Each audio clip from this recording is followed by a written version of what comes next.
Welcome in, welcome in, welcome in. Everybody come on into the room.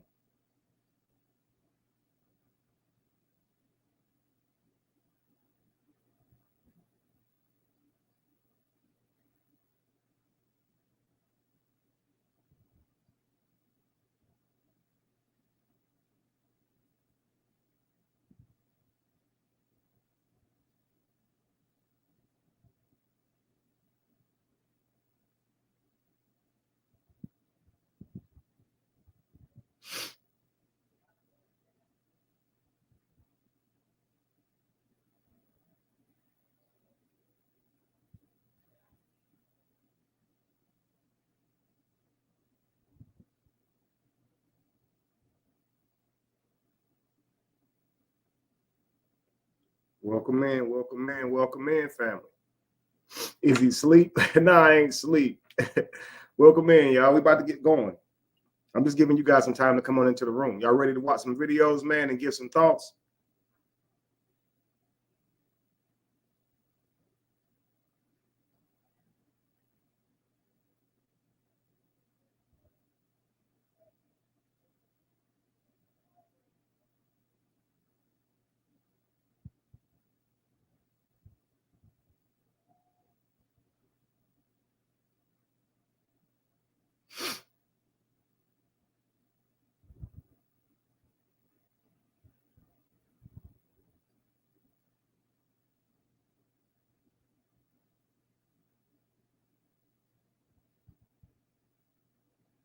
Yeah. We getting there, family. We getting there. What's up, Lydell? What's up with you, Lakeisha? Peace to you, M. Ray, the boss, man. Come on into the room, y'all. We about to have a good build. I'm telling y'all. Get ready, man.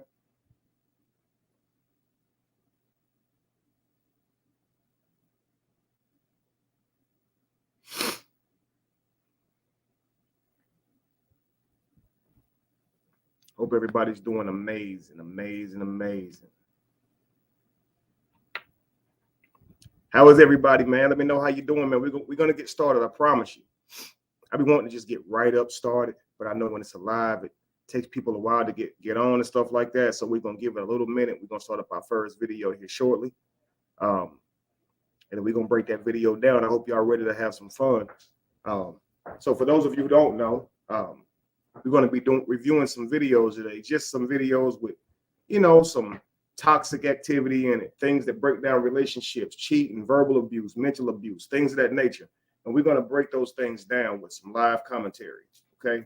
Welcome everybody up here, man. You'll be able to come onto the panel and be able to give your thoughts on these videos. And I hope we can have a great build. Okay. That's a little warm.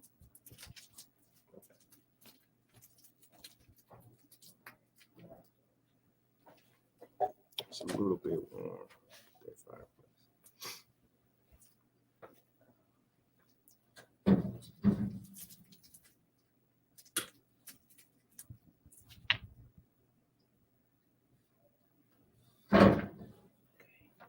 Oh, they can see me?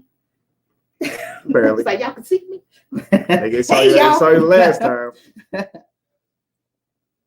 Make sure you're consistent every day on YouTube so the algorithm catches you. You're right, brother. I got to do better with that. I definitely do. I'm sorry, I just caught what you said. They can see you last time. Oh yeah. Let them know I'm live. They're getting loud. Thank you, baby. I don't think so.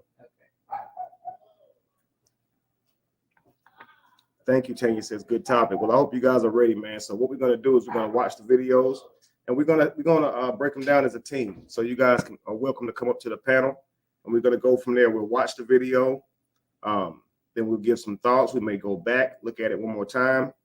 But I'd love to get you guys' perspectives. Okay, so welcome everybody to this live session. We're going to be talking about toxicity in relationships.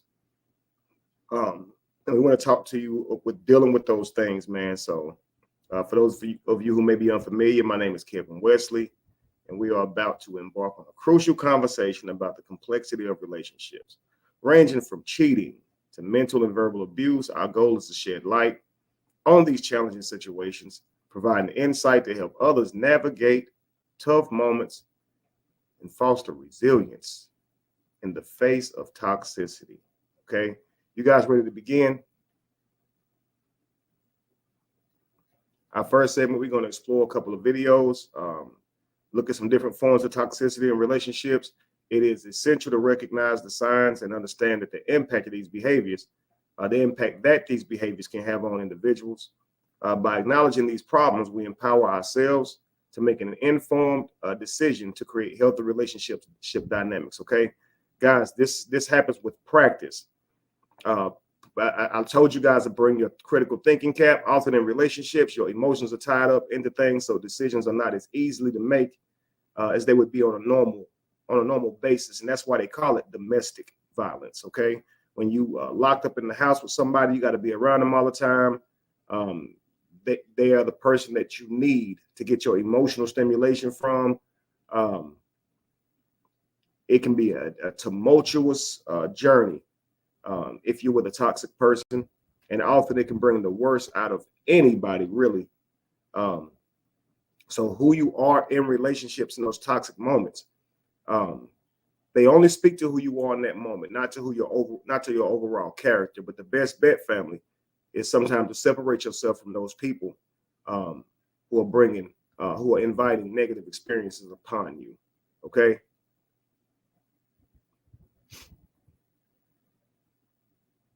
So I'm going to drop the link. So just so it's there.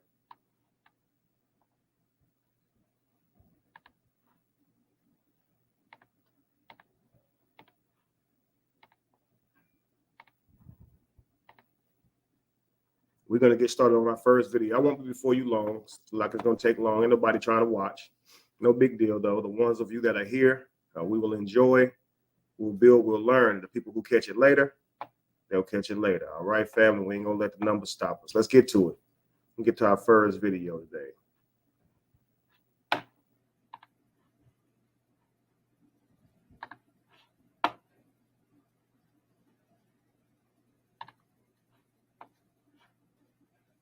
If you're in here, guys, make sure you like the video. I'm going to give it about 20-30 minutes. If the numbers don't go up, I'll hop off. We'll do it another time. But hopefully some people will join us and we can have this build, all right? But either way, let's get ready to get going. This first video is about to be shown. Let's do this.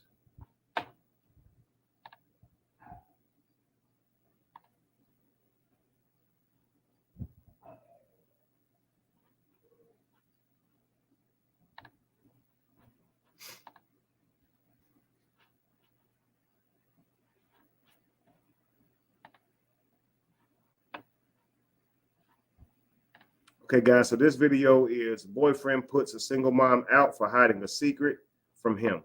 Let's look at this video first, and then we'll move on to the next shortly after, all right?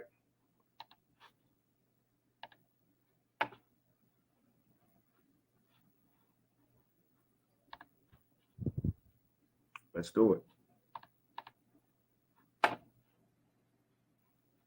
Make sure that got a camera set up. Make sure we're still good on that.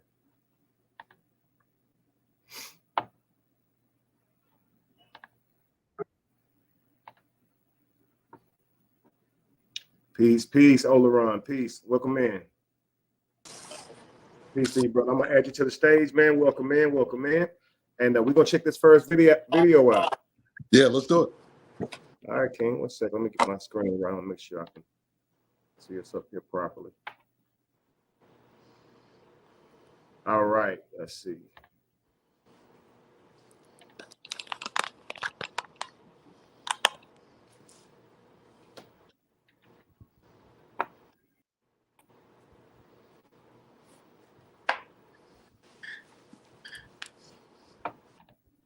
Setup's a little weird, man. Just trying to. Okay, we'll go from there. All right, let's rock out. Right, about me. Hey man, you know she been telling me all this time you was her brother. Why are you gonna go with my son now? Real, that's a so you're a goofy. You're a goofy. That's exactly why I tell you. People need to know. He's 16. Don't man, still. How would I know that? 16. You told me that was your brother though. You a real live goofy for this, bro. You bro, don't do that. We ain't gonna do that. We is not gonna do that. So what you gonna do? You know what? You're right. I just need to get up out of here because yo, you ain't right, bro. I've been there for 6 months. I don't care what it is, bro. Really? That's something you don't lie about. You are not to be trusted. You are not to be trusted. You thought I wasn't gonna find out? You thought I wasn't gonna be found out? Talk to me like a man. Like who you go talking to? You I ain't ain't got to talk. I ain't talk to nobody about it. It's just fell in my lap. I got a phone call about it. I got a phone call. What that got to do with me? You should leave that back there. You knew. You leave that back there. But lying about a whole child, that's not cool. That's not cool. That's not cool. That's like me telling you I ain't got no kids. That's like me telling you I ain't got no kids. Still. You supposed to protect me. Man, that's goofy, bro. That ain't the child. Yo, you've been lying. You've been lying this whole time. You bogus. You want to put me on blast? Man, bro, you right. They should know. They should know. They should know, y'all. Check her out, But y'all. you love me though. She been lying for 6 months, y'all. She been telling me her son, her whole brother. 6 months. Man, you right. It don't even matter. I'm just gonna get my stuff. I'm gonna get my stuff. And don't worry about my business. And don't worry about my business. When your mama wasn't letting you come out, I don't want to hear none of that. That has nothing to do with it. You still been lying about a whole child. That's you call your brother. You bogus. Are you perfect? You bogus. I didn't see you with your kids in the last 6 months either. Man, I ain't got nothing to do with it. But you know they my kids though. I ain't said it was my niece and nephew. Okay, don't act like I ain't lying. Said it was my niece and nephew. Cause where your kids? Man, bro, this nigga, now you trying to see. Where your kids? You a narc, bro. You a narc, bro. Now you trying to flip it on me, bro. Bro, I just had to find out through some other people. This your whole son. This your whole son. I love him. Everything in me. I take care of him. You sure? You sure? So why lie? It don't matter. Why lie? Why lie?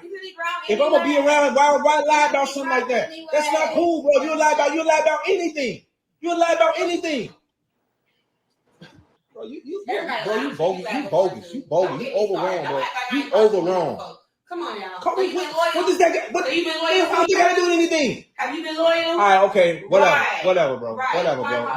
You right, bro. But you sitting there lying. You just been lying all these months saying that was your brother. That's so down and dirty. That's so down and dirty. Ain't no telling what you're telling. Ain't no telling what you lied about. Are you done? Man, you know what? I just want everybody to know. Y'all watch out for her, yo. All she do is lie. She is not to be trusted. None of that. Okay. Bye. You right, bro. I don't even know why. I should have just been gone. I don't even know I messed around you that long. I am. My baby was you right, man. Well, I'm just gonna get my stuff and don't worry about my business, bro. I'm just gonna get my. It don't even matter, bro. It don't even matter. It don't even matter because now you just got caught up. Now you in the wrong. Now you want to try to flip it on me. You ain't no good, bro. You typical.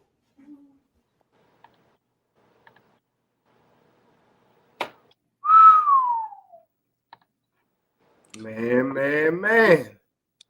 A whole lot of blame shifting and lack of accountability. There's zero empathy, zero remorse. Zero remorse, brother. Man. I want to hear you guys' thoughts in the comments, man. I certainly do. I wrote a book called Emotional Terrorizer. Okay. And in my book, I break down different types of behaviors into concepts. This one I would call octopus ink or squid ink, right? So you guys know that like when an octopus is trying to protect itself from being eaten, it releases this ink. And the ink isn't poisonous, but it's to create a diversion so that the octopi can escape, right? Or the squid can escape. Many times you guys may confront your partner about something and you don't get an honest response. You don't get accountability like the brother said. What you get is a whole bunch of the past, a whole bunch of hearsay, like he said, blame shift and switching it up. And if you stand there and argue with somebody doing that, you're never going to get anywhere. They'll have you arguing for days because you will never actually deal with the actual topic that you're trying to confront them about because they're going to keep throwing up a million different things. I know you guys heard how she kept bringing up a million different things. It seems like he was even honest about maybe potentially cheating before. But even if that's true, it's irrelevant. You understand? Because you stayed with him. And some people might watch it and be like, well, if you was cheating on her, then you don't deserve an honest woman. He don't. He never had one. You understand? But if she caught him cheating, she should have left him. If you're going to stay with him, you still got to apply yourself in relationships. You understand? And so here she is bringing up cheating. Which had nothing to do with the issue at hand.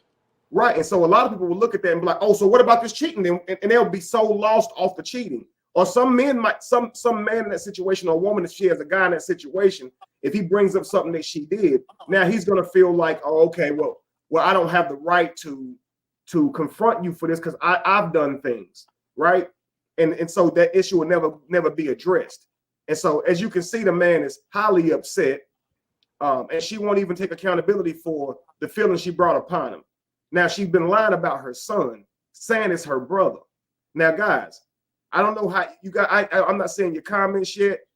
I don't know how you guys would feel if you're ladies about a man lying to you, claiming that his son was actually his sibling. But that's this case right here, and that's not good. Even if it's not cheating, even if the boy is old enough that he was there before him, man, these types of lies you can't condone. You can't be around these types of lies. What you think, Oleron? I don't want to just go into it. It's a dumb lie. But here's the thing. When you're dealing with people that may possibly, because I can't clinically say that she is one, but when you're dealing with people that are narcissistic sociopaths, they will lie about anything. Doesn't matter how big, how small. They'll just find a reason to just lie about something. As far as the kid, there's no reason to lie about that. I mean, to me, that's just insane to lie and say that your kid is your brother. It seems to me that she's probably still messing with the baby daddy on the low. That's the conclusion that I would draw from it, because that would be the only reason why.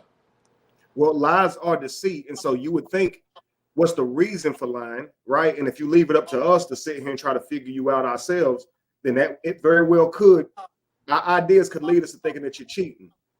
Like you said, it's a dumb lie. But let's be honest, man. Some men have told this lie, and I think sometimes we say to ourselves, why would somebody lie like that? And Cat Williams said, can't tell you why liars lie, right?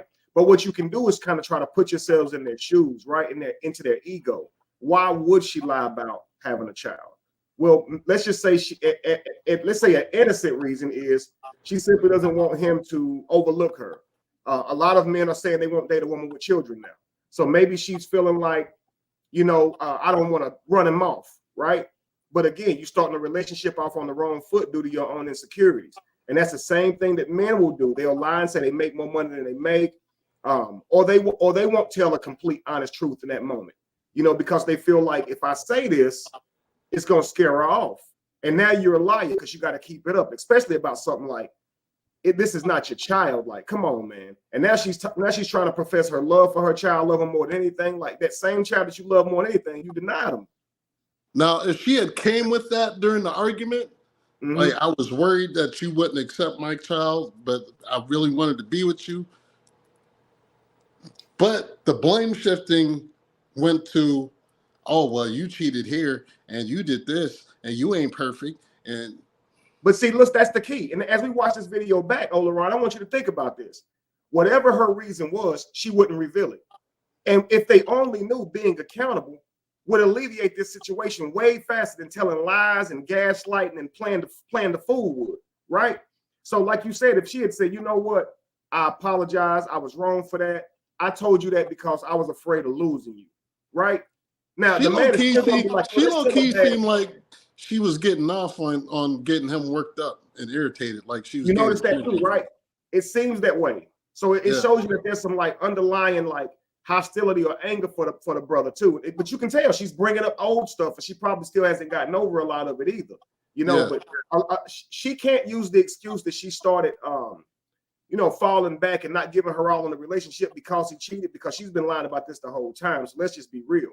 Now, I'll say this, guys.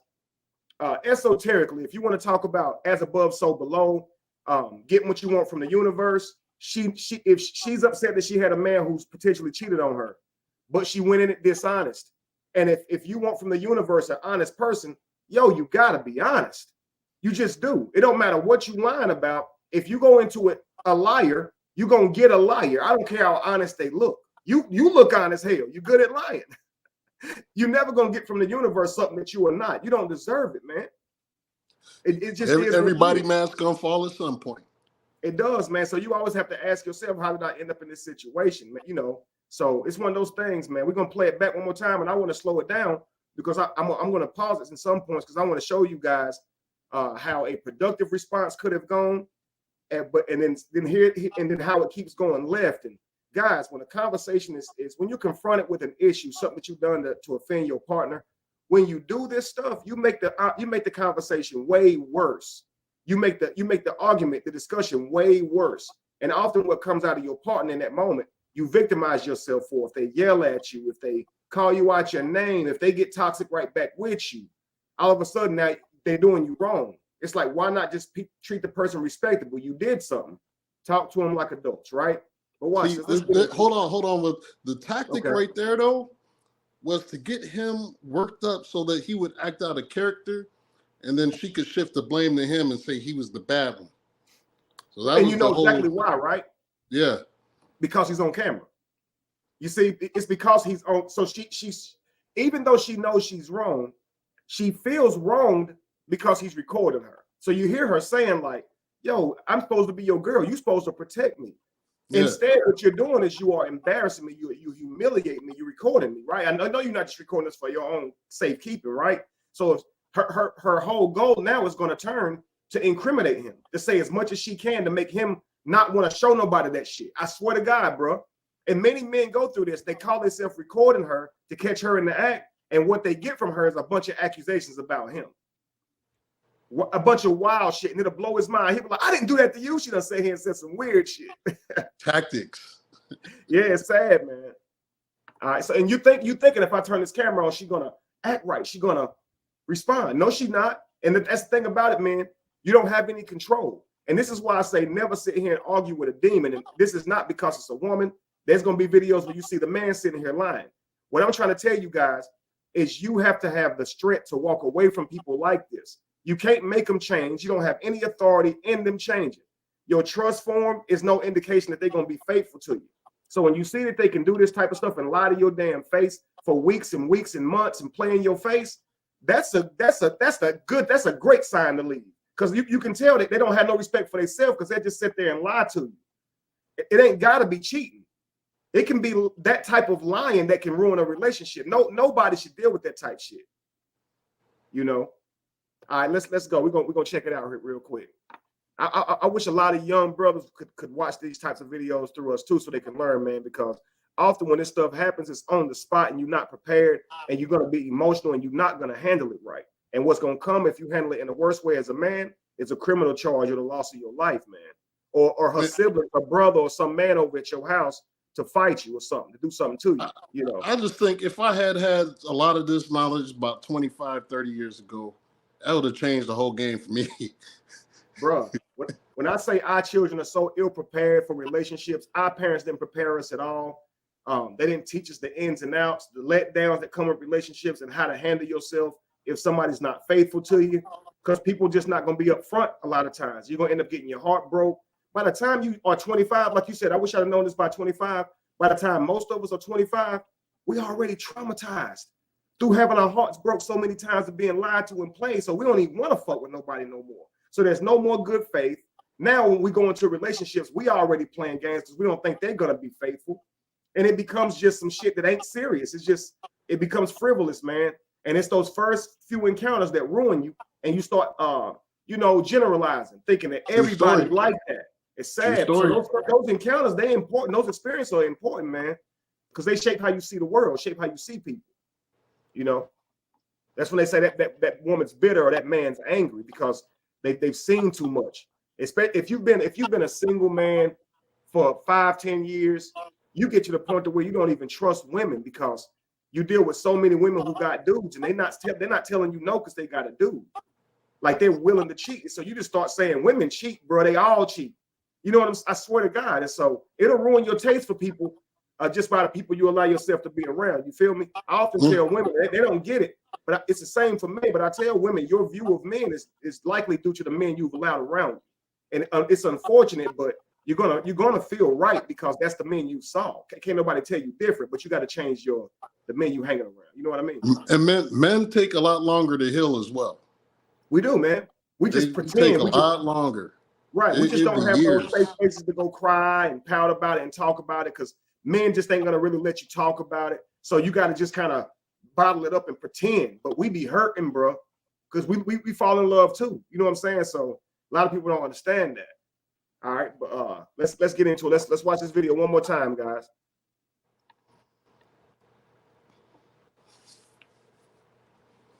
Hey man, you know she been telling me all the time you was her brother. Why are you wrong with my son now? For real, bro. That's a good to your. Now I'm gonna tell you right there, that part is inappropriate.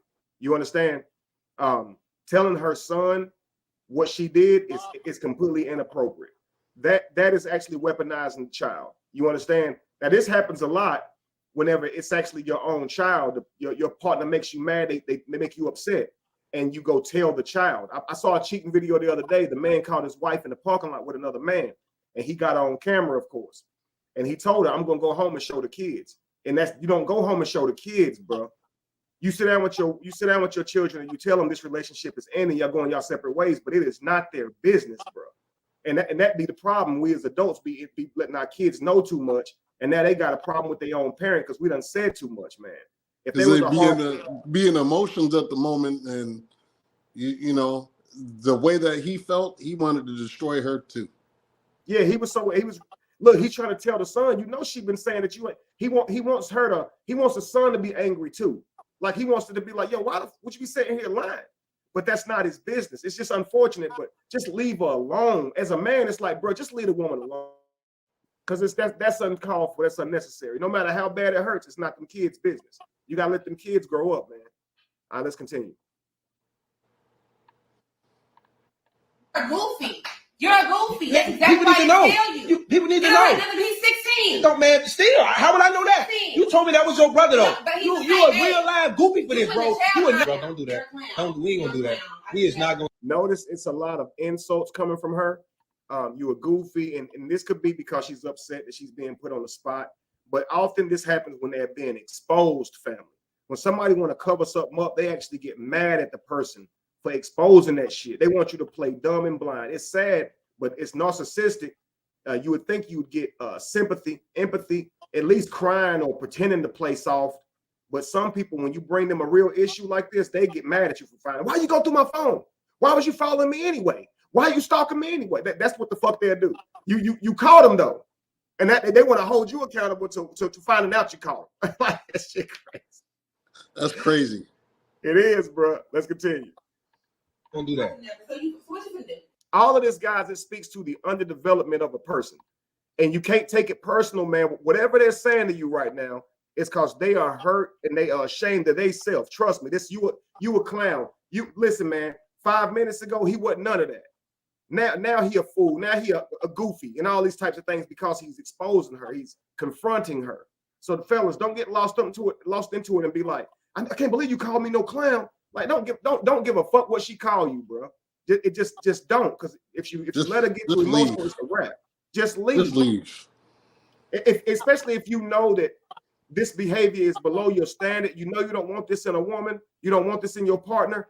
Bro, you don't even owe her no conversation because she's never gonna agree that she deserved to be broke up with. She's never gonna agree that what she did was wrong. She's always gonna make excuses for it. And you're gonna find men in that situation who do the same thing. They ain't never gonna say, you know what, you're right, I was dead ass wrong. They're gonna say some whole other shit, and you're gonna be sitting here mad because they won't admit they wrong. And here you are looking stupid because you're sitting here arguing with them, trying to get them to admit they wrong. They're not going to. They're underdeveloped. I swear to God. And you got to say, I don't want this type of person around me. And you got to ixnay. It just is what it is. And I call it man frame when you're talking to a man. I call it woman frame when you're talking to a woman. But when you so emotionally attached to a person, you will put up with that bullshit. But you got to be so strong in your discipline, in your standards, that you walk away from somebody even if it breaks your heart. That's why I say sometimes you got to cry in the car like Red Off Friday. I don't care how much you like her. Once you realize, man, that she is not going to carry herself the way you'd like for a wife or significant other to carry themselves, or a husband or significant other, man, break your own heart. Walk away from that person because you got to make head over heart decisions. Right. Your love ain't going to make them faithful. I don't care how much you love them. Sure, it ain't going to make them faithful, man. So I'm telling you, if I just love them so much, and my love will heal them, if I just stay long enough and work through the issues the whole time, they ain't never took no accountability, said they were sorry, none of that. They just And they're lacking. Most of the times when you leave, you still never get that apology. Never, bro. They never gonna say I lack it. discipline. I'm just a cheater. I lie. I do this in a lot of my relationships. I need help. They're not gonna say that. They're gonna say, but you wasn't there for me. You didn't make enough money, but you didn't do this right, and you didn't do that right. So somehow them cheating on you is your fault. That's why you don't ever fucking ask them. Because all you're gonna hear is more shit that you don't want to hear. It's a cycle, bro. You want an apology. What you're gonna get is it's your fault, and it's gonna fucking drive you crazy. You'll never get it. Ever. Ever. You can waterboard them and you ain't getting no apology, all right? They sure won't. They'll go to the grave before they apologize. Tell them. That's a fact. And I'm not just speaking on women, I'm talking underdeveloped people, family. Yes. All right. Let's continue. You know what? You're right. I just need to get up out of here because you ain't right, bro. I've been in position. That's me right there. I just need to get up out of here. Those are not words you have to say to her. You just need to literally do that. And that's what I be meaning, bro. Man frame is to be about action. You don't owe her words. Get on then. But it's just something about it. You want to tell them about themselves. Dude, trust me, but they already know about themselves. Leave they at. It works more when you don't say shit. It hurts them more when you just leave. Want to get that last word in. He you know, because he feeling it. You know what I'm saying? Right. I understand. He want to say what he got to say, but look, it makes you feel better to air all of it out, but it makes them feel worse to just go ghost. Let the motherfuckers wonder what they did to you. I swear to God, bro. I tell women this all the time. Ghost his ass. Ghost his ass. He'll learn then. You said you're trying to pull him out the damn club by his ear. Nah, if you see his ass at the club, you catch him cheating, just be gone when that motherfucker get back to that apartment. I swear to fucking God, he'll change. My man practicing Sun Tzu over here. Listen, that's the best way to say I won't tolerate that behavior. You feel me? It is. All right, let's go. 6 months. I don't care what it is, bro. Really? That's something you don't lie about. You are not to be trusted. You are not to be trusted. You thought I wasn't gonna find out? You thought I wasn't gonna be found out? Talk to me like a man, like who you go talking to? You ain't got to talk. Now you see that he told her she's not to be trusted, and you can. I'm gonna go back a bit because I want you guys to see how she's looking for an escape right here. She's looking to get out of that. She's not to be trusted, and so she's trying to find something to say. I thought she was about to use this moment to say, "But you're not to be trusted because you've been cheating." But she said, "But you're not even talking to me like a man though. Like you about rumors. You hearing shit from somebody else. Yo, you a liar. I will never get the truth from you." So they'll be mad at you for how you get the information, as if they wasn't keeping it from your ass. Like, and this is why I say you can't trust the devil. Don't ask him shit. Go around them to get the truth. Don't go through them. Go around them. If you want to know if it's your baby, go to CVS. Get that swab. Get a test and swab that baby mouth. Do not ask her. If you want to know the truth, don't ask her. If you want to know if he cheating on your ass, look, don't ask. We gonna lie. All right, let's go. Watch this. Watch this. You ain't got to talk behind my back. I ain't talking nobody about it. Just telling my life. You ain't got to talk behind my Thought I wasn't gonna be found out. Not to be trusted. You thought I wasn't gonna find out. You thought I wasn't gonna be found out. Talk to me like a man, like who you go talking to? You ain't got to talk behind my back. I ain't talking nobody about it. Just telling my life. I got a phone call about it. I got a phone call. See the fact that he even speaking to it. He said, "No, I got a phone call." Dude, you don't owe her. See, all of that it worked.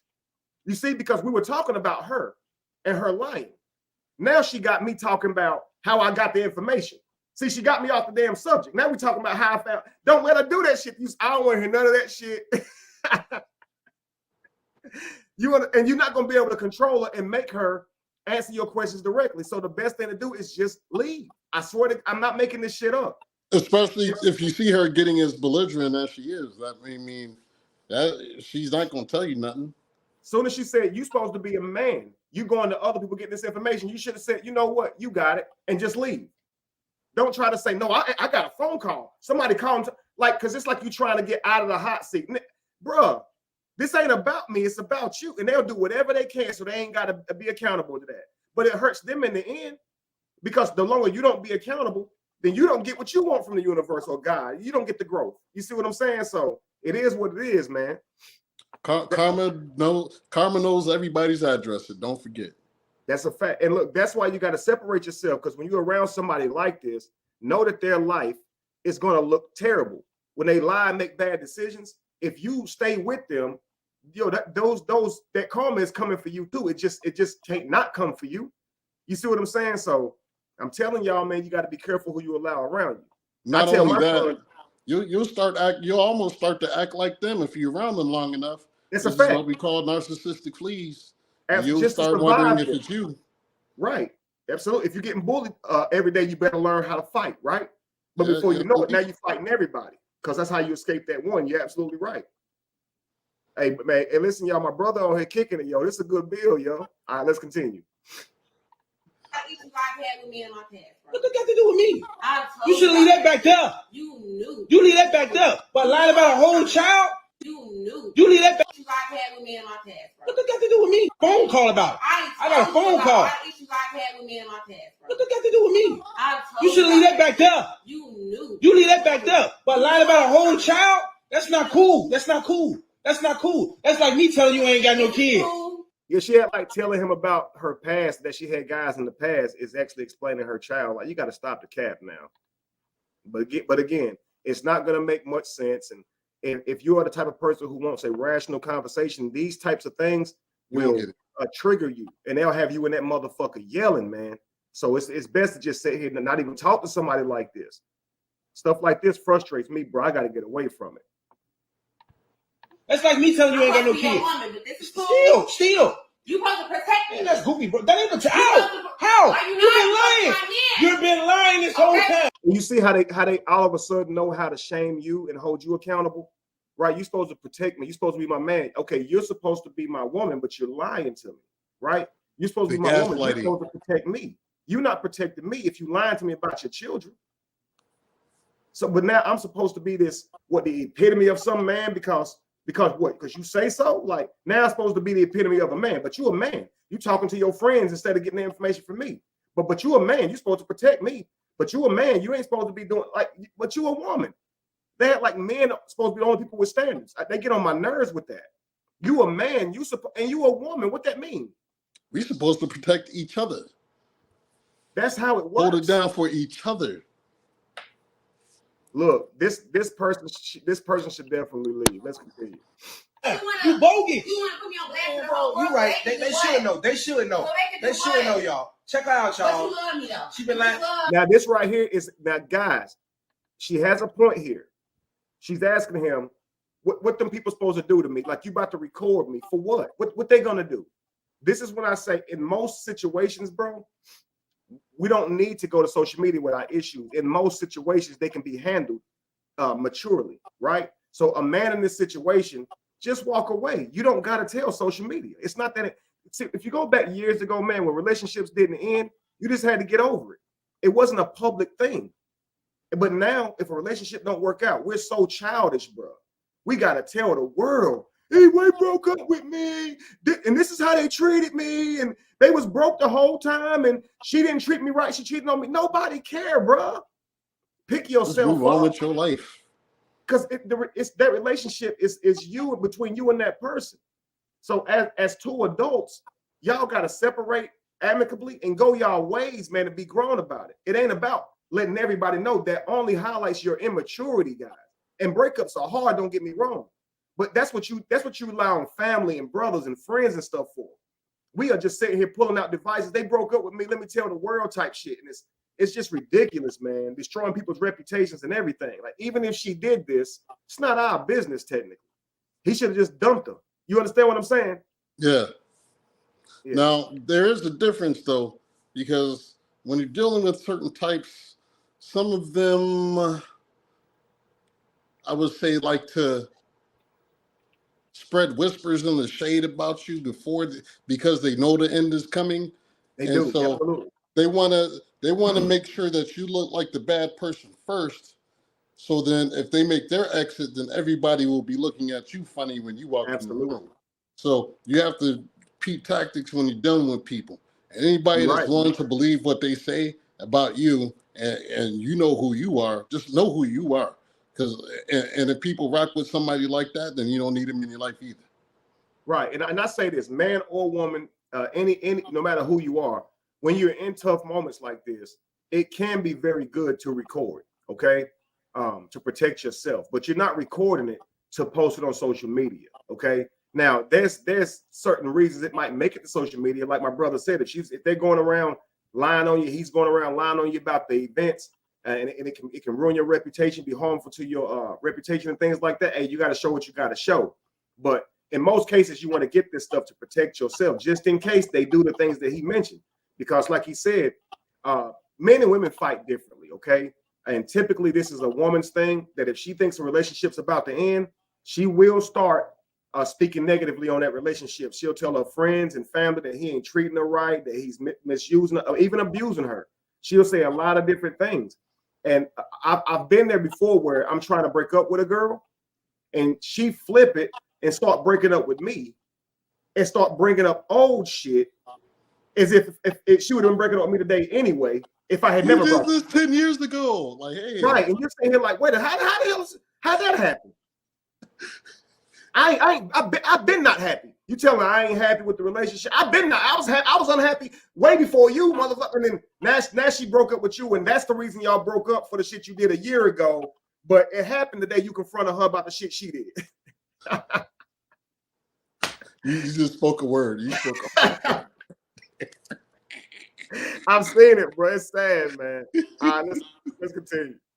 For 6 months, y'all, she been telling me her son, her whole brother. 6 months. Man, you right. It don't even matter. I'm just gonna get my stuff. I'm gonna get my stuff. And you see the invalidation, right? He's saying she's been telling me this for 6 months, that her son is her brother, and her face is just like,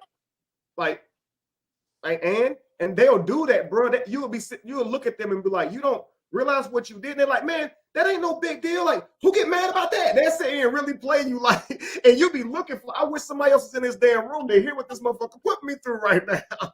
He's lucky he found out in 6 months. She would have kept it going for 6 years if she could have. Man, that man would have had kids, and she'd have had nieces and nephews instead of grandkids if he wouldn't have found out. He wouldn't have known nothing.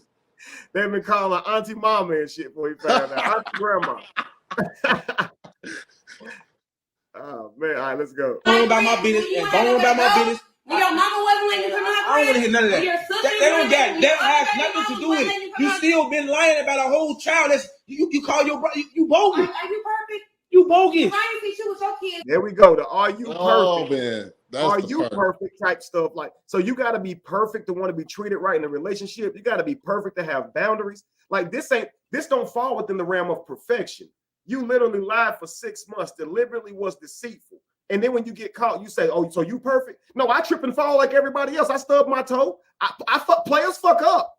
You gonna make mistakes, but you lied for 6 months. You can't say, I ain't perfect. I'm human. I don't want to hear that shit. You a devil. You say I lied for 6 months. They pull that shit on you. Everybody do it. No, everybody don't do that. You do that. It was only 6 months. Wasn't that long? This is the first time I ever heard of anything like this. And she said here acting like it ain't a big deal. Like, so I lied on my kid. Like, now dudes will do this. You don't normally hear a woman lying about her kids and shit now. That's crazy. All right, let's continue. In the last 6 months, Man, I ain't got nothing to do with it. But you know they my kids though. I ain't said it was my niece and nephew. Okay. This girl done flipped it. More octopus ink. You hear that? I ain't even seen your kids in the last 5 or 6 months. And you'll be sitting here thinking, what that got to do? But you know they my kid. What are you talking about? You'll be sitting there like, got nothing to do with it. Strong man. You'll be having brain aneurysms, bro, trying to figure this shit out, bro. But the best thing is he didn't introduce her to his kids. That's the best thing he could ever do. Good, bro. Yeah. I think I remember. Bravo to that brother. It's a clip with Soulja Boy. He's so mad, man. He was talking about they copied my whole flow, ball for ball, word for word. And they was talking to him, and when they called his name, he was like, huh?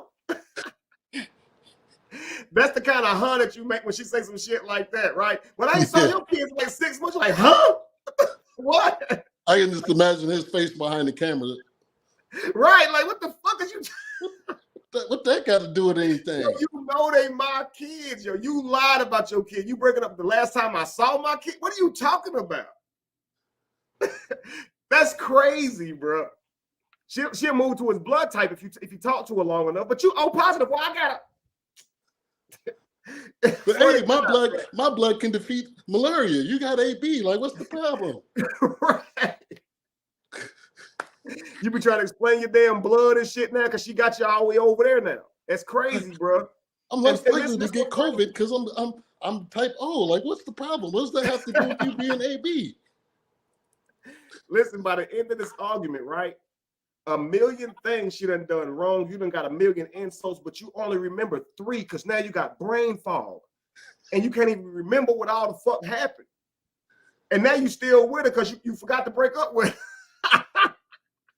A lot of them, they'll run you for about 25 minutes or so, at least until your brain gets tired. And then, I don't know, she probably going to try to come rub up on him or something. Yeah, but if he has endurance, you got to leave. If he has stamina to argue, they gonna be there all day, bro. They listen. If it's 4 o'clock in the afternoon, she can go ahead and start frying eggs for tomorrow. Okay, trust me, they're gonna be there right there in that same spot arguing. They gonna wake up with the same argument in the morning. Right, it's same shit, yeah, and it'll go on for days. She will wear his ass down. Get no apology. You still never gonna get no "I was wrong." You're still never gonna get "I'll do better in the future." It's always just gonna be a good ass excuse for why she didn't tell you. At that point, she would have convinced him. She'll have convinced him that he was wrong, and he was like, "Oh man, I guess I was wrong. I guess I don't know how this happened, but okay, I love you too." Absolutely. And I want to take a moment to allocate this right. Okay, watch this. So far, her excuses have not been sound. They have been incoherent. She hasn't at one time said, "My fault. I shouldn't have lied. That's wrong. I love my son. I should have never told a lie." She hasn't said that. What we've gotten so far is, you ain't perfect. You're a man. You should have gotten the information. So she criticized how he got the information. That's crazy, right? You should be protecting me. Say what? You should be protecting me. Right. You should be protecting me. Why you got me on camera? Why you recording this? What they gonna do about it? Right. Look, what I was there when your sister wasn't there for you, when your mama wasn't there for you. But not nowhere in. So he's supposed to just say, you know what? You was definitely my sister wasn't. You right. Okay, fuck it. Fuck it. I forgive you. That's not how that works. Oh, you right. I ain't perfect either. You right. Oh, you right. I'm a man. I should have asked you instead of somebody. You right. Forget it. My bad. I'm sorry. That ain't false equivalency. Right. Exactly, bro. It's unreal, man. And this is all happening because he confronted her with the fact. Her son right there saying that, literally admitting that's her son right here. So it's not a brother. She's been lying and she still ain't going to be accountable. You got all the proof you need and she's still going to give you this. Imagine if you was asking her about cheating or a lie. You didn't have facts. She'd gaslight you, make you feel like you fucking stupid and you making it up. You understand what I'm saying? So just ladies, imagine you go to a guy, he's cheating on you, saw it in the phone. Who is Keisha? And he go, "Why are you going through my phone?" Instead of saying, "All right, you got me. I was cheating. I was wrong." You understand? Because now he just wants to talk about how you got the information, not what he was doing behind your back. That's the same thing right here. You know, when you spoke about her like mental development, I just had this thought that maybe she had her son really, really young and was ashamed of that fact. Ooh. So maybe that brought out some childhood shame for her because she might have had him at like 14 or something, 13, 14. That's good because she said he's 16. She don't look much over 30 herself. Exactly. Mm-hmm. So that may be the case. I wouldn't put over 35. Yeah. So I'm thinking she probably had that boy young. But see, again, like you said, mental development. She should have had that. She should have dealt with that by now. And it's the facts, bro. So you should accept that. Okay, I had it when I was 15. If that's the facts, then it is what it is. Because you want any person that you're gonna take seriously to know these things, man. It's silly to tell these types of lies. There'll be things that a man might be insecure about in the opening of a relationship, but you gotta tell the truth. You can't be sitting here lying and expecting to get an honest person. That's why I say when you put your money into the vending machine of life, what you getting back is yourself. You can't trick God. You understand? So however you go into a bin, that's literally what you getting. So while you lying, they lying. Mm-hmm. It's just true, man. So all right, let's continue. Don't act like I ain't lying. Said he's my niece and nephew. Because we're your kids. Man, bro, this ain't even. Now you trying to see. What else? You a narc, bro. You narc. You a narc, bro. Now you trying to creep it on me, bro. This whole, bro. I just had to find out through some other people. This your whole. Look, now she ready to do the dishes. He said, "You a narc, bro." Yeah, she rolled them eyes and turned around, turned her back to him, about to do the damn dishes. Now, boy, she wanted whatever she can do to make this go away. She'll do chores to get this shit to go away. It ain't going nowhere though. Them lies done caught up to you. Whole son. This your whole son. And I love him. Everything in me. I take care of him. You sure? You sure? So why lie? It don't matter. Why lie? That's her child. You don't do nothing for my child. Oh, you mean your brother?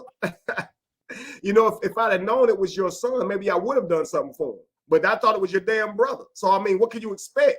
Right? Yeah. A man ain't gonna come into your life doing for your siblings now. Come on now. Let's continue. Yeah. Why lie? If I'm gonna be around, why lie about something like that? That's not cool, bro. You lie about anything. You lie about anything. Bro, you bogus. You bogus. You overwhelmed, bro. You overwhelmed. Come on now. What does that get? What they gotta do with anything? Have you been loyal? All right, okay, whatever, bro. Whatever, bro. You right, bro. Here's what you gotta understand, okay? So everybody lie. Yeah, like you ain't lied this whole time. You've been loyal, so she got him, right? And normally when you've been cheating, this is how it can be held over your head too, because it'll almost become like you don't really have a right to ask for better because you cheated on them. They should have just left you if they was gonna be half-assed or think that you deserve less treatment because they're in a relationship with you. If they're gonna keep bringing it up, because there is an accountability on the person who also got cheated on, right? So I don't even know if he necessarily did. I think she probably just been accusing him of it. Yeah, and maybe you know, typically, I guess I'm just assuming. Like, let's just say, what if he did, right? Yeah. If he did, then the accountability is on her to leave him, right? Yeah. If he did, right? So now you can't keep bringing it back, throwing it back up in his face because you stayed with this brother, right? So if you're staying with him, you're forgiving him and you're moving forward.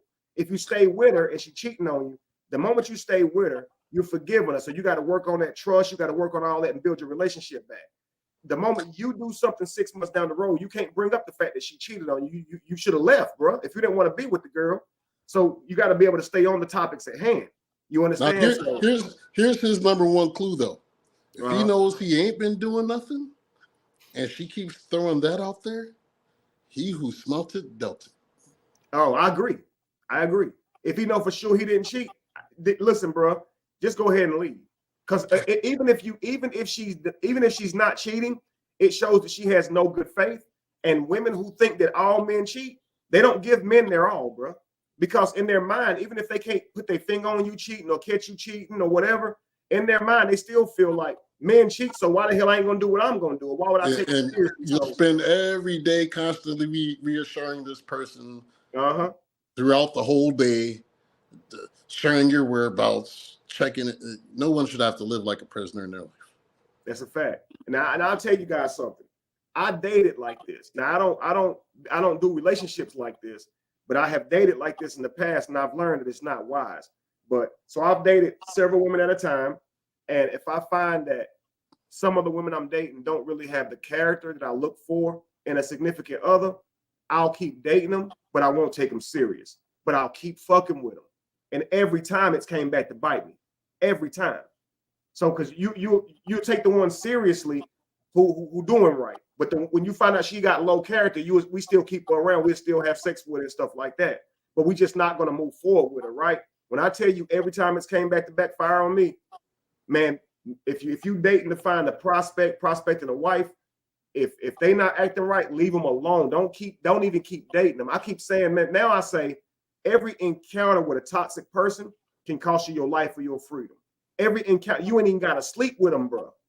Just be around them. The lies they tell, the provocative nature they have, the things they say to you to infuriate you. You be done threw your life away. Stay away from them, bro. I'm telling you now. Men be trying to smash any and everything a lot of times because the social world for men looks like, you know, a pat on the back. It's like a rites of passage to be able to earn sex from women, you know, to be able to get that. But I try to tell men, come out of that mind frame. Stop trying to see how many you can get, and because you got to stay away from the negative ones, bro. It's about quality, bro. If she ain't got character, leave it alone. I don't care what she look like, because it could be a danger to you. I've seen too many promising athletes lose their whole future just by sleeping with a girl in college or just being around her. She lied on him and said that he was a part of something that he wasn't a part of. She was willing, slept with those men willing, but because she couldn't be accountable to how she looked socially for being that loose or that promiscuous and letting all those guys hit it. She'll just say they forced themselves. And I've watched men lose. I've seen it happen. I've seen that happen. Right. I've been at parties where the girl go in the back and dudes line up. Now I never did that. I ain't going after no whole bunch. I didn't go back there either, brother. But I've been at parties where she go to the back room and it's a line of dudes. I've been there and seen it. You know what I mean? So yeah, I have actually seen her say a different thing happen too. That didn't happen too. So there's too much meat in the room for me. Too much meat, bro. You're right. You good. Yeah, you good on that. I gotta go. Yes, sir. I don't want I'm no other man around. Yeah, some dudes be like, man, ain't no fun if the homies can't have it. I'm like, you sound y'all like, have that together. You sound a little weird because you want to be around other men's juices and stuff. I'm good on that. Yeah, that's weird to me, yo. That's always that's weird. I've always wondered about that. Right. Like, how you going in after? And I know how some of them hygiene was. I'm like, how you gonna go in after? Man, they can just hop out the damn shower and the swimming pool. I ain't going with them. I ain't going. I can tell you this. Young and dating, man, I always kept a pretty woman around. And I've always had my friends be like, hey, bro, put us on. I'd be like, man, you better go get your own, bro. Yes. You know, not Martin, but the Wayans brothers. Remember Goop Head is? Yeah. The Goop Head is, he said, no, my brother. Brother, you got to get your own. Go on.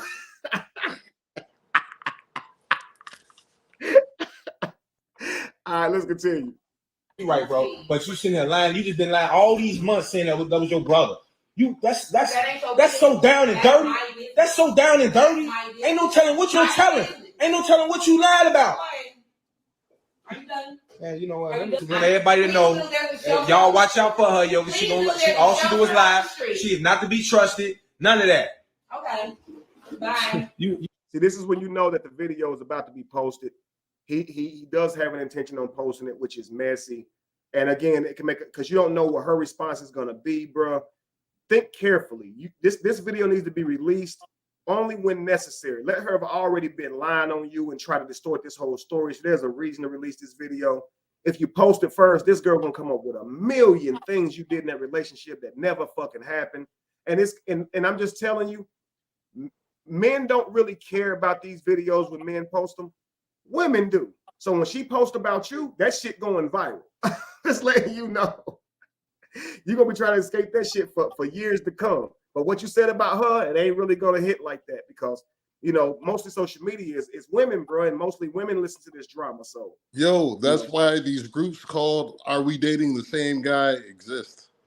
You're right. I got a homegirl that's a part of them. Her ex-husband keeps appearing in there, and like ladies keep contacting her.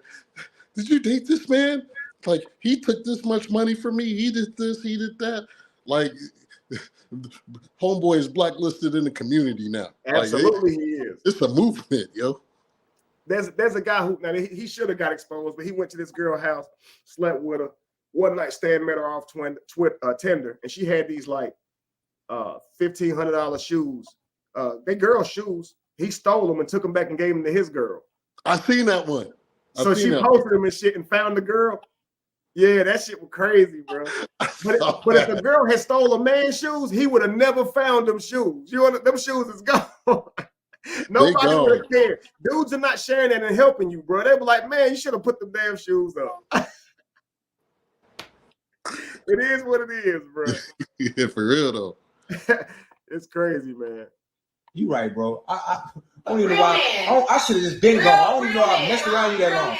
I am. You're ashamed them. You a real man, real man, real man. See, this is a thing that it really works one way. You don't really see guys sitting here holding real woman over women's head, trying to tell them that they should be acclimating themselves to some criteria of a woman that they just made up off the top of their head.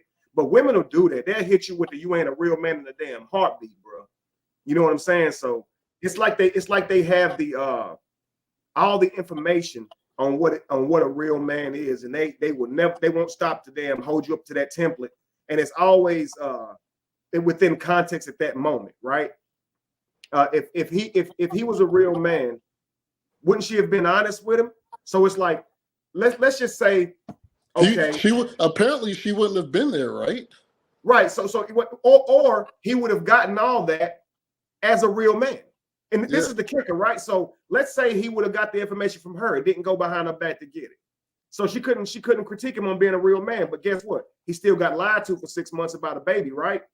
So all these things would have still happened to him if he'd have went about the situation the whole right way, because she already did it. So now if his tone ain't right, he ain't a man, right? If he addressed her and he's mad about it, he's aggressive and he ain't a man. If he don't like what she did, he ain't a man. But hey, man, if he went to her in the best way, all that shit would have happened to a real man. It really don't make any sense for me to be a real man if I don't get a good woman out of it. So I might as well kick and scream and fucking complain and go behind your back and ask questions and find out the information and not be a man. At least I get to find out about you. Because being a real man, I'd have just still been lied to for another month. See, another 2 she months. was trying to attack his ego because typically she's trying to challenge him and saying, all right, so yeah, maybe I'm a little tougher of a female, but you're just not man enough to handle me.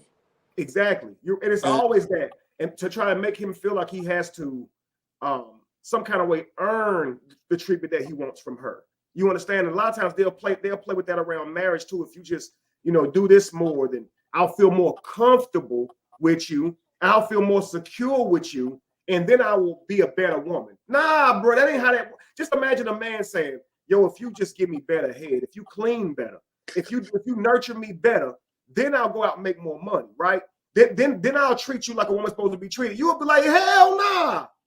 Actually, I would have went out and made more money. No, it will work that way. No, listen. If a woman nurtures a man, I'm talking about fully gives her all to nurturing that man. She will make him a better man. He will earn more money. I'm telling you, it's a fact. But she got to trust herself. I always say women got a superpower. If they learn to trust themselves, they can get the most out of a man with a soft voice. She never has to dominate a man to get him to do for her. But she has to do it politely. And that's where they struggle. You understand? You got to be polite. If you be polite, I move the world for you. But many women struggle with that. They demand too often. And you ain't going to get no man stronger than you. You can't make this motherfucker do nothing. But if you're nice to him, he'll go out and work for you and bring the money home to you. It's kind of like when you go to a restaurant. You go to a nice restaurant, you want to eat nice food. If you're nice to a server, you have a better experience. Mm-hmm. Now, if you're mean to your server, then they'll do like I did when I worked at Bennigan's 20-something years ago, and I might spit in your tea like Shug Avery. Which one do you want?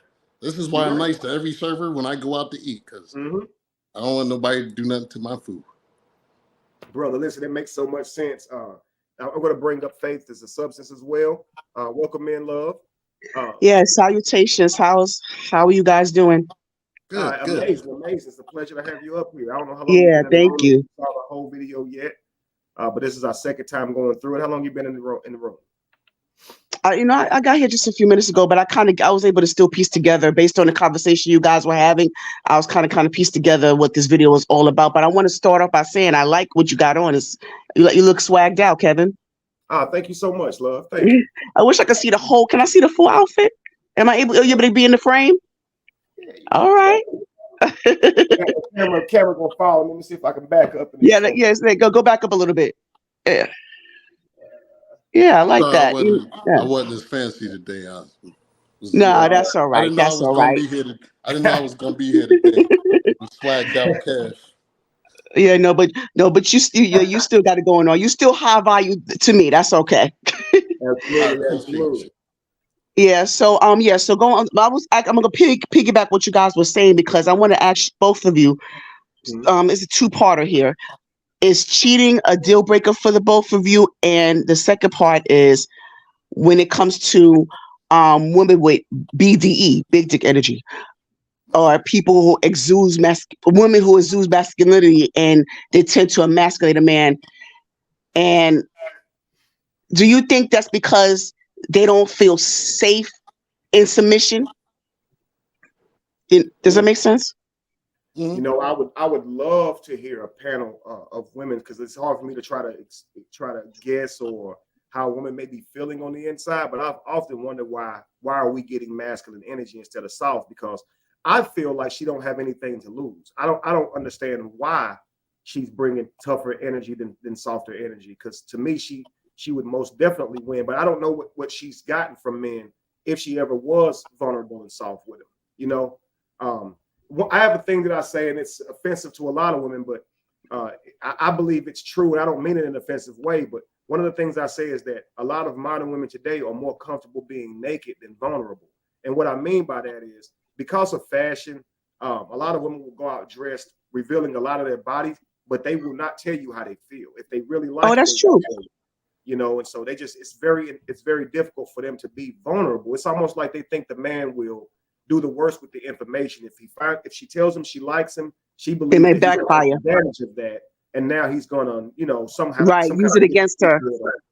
Right. So maybe she's afraid to tell him that she cares about him because she may feel like he'll walk on her heart. I mean, so she's tough, and maybe when she's tough, a lot of the underdeveloped men that she gets around her, they try harder to open her up, and it makes her feel more wanted when she's playing hard to get, so to speak. But I can say this: quality men don't go for that. If she has that type of edgy chip on her shoulder and she is pushing him off, he's simply going to just go his own way. We don't really like that. And I'll let Oleron answer the next question as well. But cheating is a no-no for me because in a serious relationship, what I want over everything is loyalty.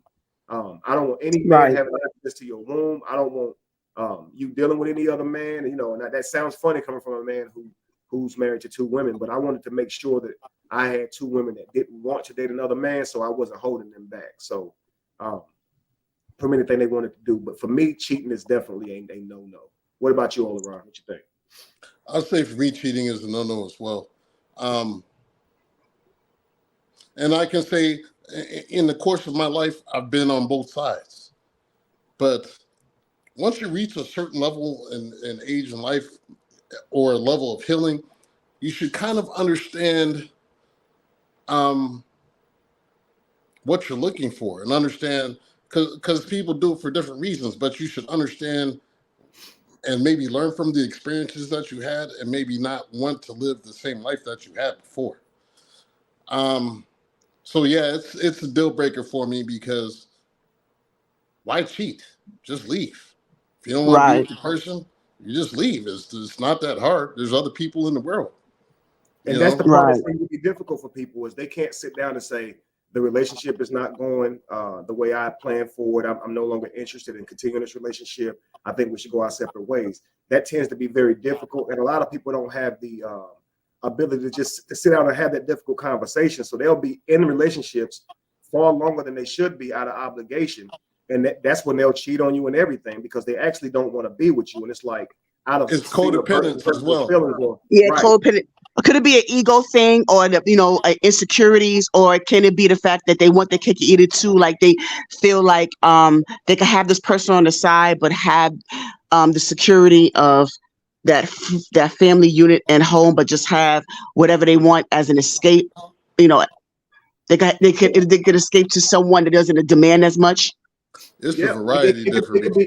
It could be any of those, but I say it all still goes back to lack of discipline and immaturity. Immaturity, yes. Right, because you're supposed to be able to commit to your relationship, and immaturity also because there's clearly a lack of understanding for relationships if you took one on and you weren't planning to be faithful anyway. So it's definitely bad. Why invest in anybody else when you can put that time into your partner or just leave that relationship?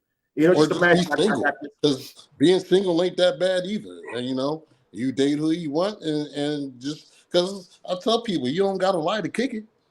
Right, exactly. That is my thing. Be clear about your intentions. And just be honest and clear, and give the person the opportunity to either say no or yes, I can't kick it with you, or I understand that you're doing your thing. I kind of want to do the thing with you, because I can't stand to see. Now, as far as like the toughness in women or the masculinity in women, I'm going to say it's more nature, nurture, and environment. because it's all gonna depend on the way that, and this is for men as well, like because some men are effeminate as well, and it's all gonna be determined by how you were raised. You know, were you raised by both your mother and father in your home? Were you just raised by your mother? What kind of men did your mom date coming into the house? There's a whole lot of factors that go into why somebody is in their shell and a little bit tougher on the exterior. And a lot of it just goes back to childhood pain. Right. Because I was going to ask that, do you think, like, especially in this video, and based on the context of this video that you brought up, do you think has something to do with the inferiority complex? Because I know I have one at times. With this particular video, I can't say I see that. Like I said, I think what we're thinking so far is that there has to be some reason for her dishonesty. She must have felt. I think personally, because the boy is 16 or something like that, I think she just had him real young. Right. Yeah. And there's some shame associated with the event of her. Yeah. Excuse me. I'm sorry. I don't mean to. I can't see why anybody would want to lie about saying, "Hey, this is my son," if they're proud of their kids. Mm-hmm. Like I would never be like, "Oh no, my daughter, that's my little sister," you know? Right. Oh yeah, that's crazy. Weird. So, do you hear I echo? have seen something similar before. I'm sorry. Do you guys hear echo? We don't hear an echo. No feedback at all? No, not from us. I've been that way when I'm on live too, where I can hear it and they can. I think what I'll do is I'll hop off and come back on and see if it changes. Okay. All right, so I'll do that. Okay, and I'll drop the link. Just all right, thank you. You're welcome. Yeah, man, this is a powerful build. I want to say this too. If you go all the way back to the beginning, Oleron, let me ask you this while you're waiting on Faith to come back up. Do you believe as a man that if you went to her differently, you likely could have got a different response? Notice he was more confrontational. And listen, I've seen little girls do this with their father. They'll dance around and scurry like this when they're confronted, and maybe she feels like he's approaching her in a domineering way, and she has to flail and lie. Because I mean, she's not gonna get a whooping. I mean, you're not about to get grounded. Why are you lying? What if he went to her and just said, "Listen, babe, can I talk to you? Can we sit down and have a conversation? You get it comfortable. The sun's not right there. Listen, I love you. I'm hearing that your son is yours. I'm hearing that your brother is your son. You don't have to lie to me. I still want to be with you." What if he went about it that way? Do you think she would have said? I don't think it would have made a difference. Huh? I don't think it would have made a difference. Okay. I think she would have immediately retreated into her defensive stance that she was in, and we got the same thing. You know, it's just. So you think? Let's just say he went to her and he tried it, right? He practiced the more. So if he went to her like simpish, right? You know, I love you. I wouldn't have cared if it was your son. I don't care now, but I just want you to be upfront with me going forward. I don't look at this like cheating. Obviously, he's been here. He's 16. I love when we get along. I'm good, baby. I just don't want you to feel like you got to lie to me. So moving forward, I just need you to be more honest with me. Do you think she would have said, so you went behind my back and found out and switched it and did the same type of stuff? Wow. And listen, I asked because a lot of times they say, well, if you'd have just came to me better, I would have acted different. And they blame it all on how you came to them. And what they do is they don't take into account the emotions that you're holding on to before you come to them. Like, you lied to me for 6 months and you questioning how I came to you. Of course, projection. I'm gonna be frustrated. Of course, I'm going to be upset. Projection. If she was like any type of good person, she would have really thought about and empathized with, hey, maybe this did hurt him that I lied for so long. And I don't even know why I did it. And let me just try to reason with him. There was no attempt to reason with this man. She just did the little blame shifting and said, well, you should have did this. You should have did that. You ain't no real man. And lack of accountability. You know, it's all about accountability. What is it? And it's the thing with you guys. I just want to ask that $1 million question. Like, why is it that there's such a stigma against accountability? Like, why is it that it's so hard for us to take ownership and own our stuff? I mean, accountability, the concept is just, it just seems like it's so hard for us to bear it, you know?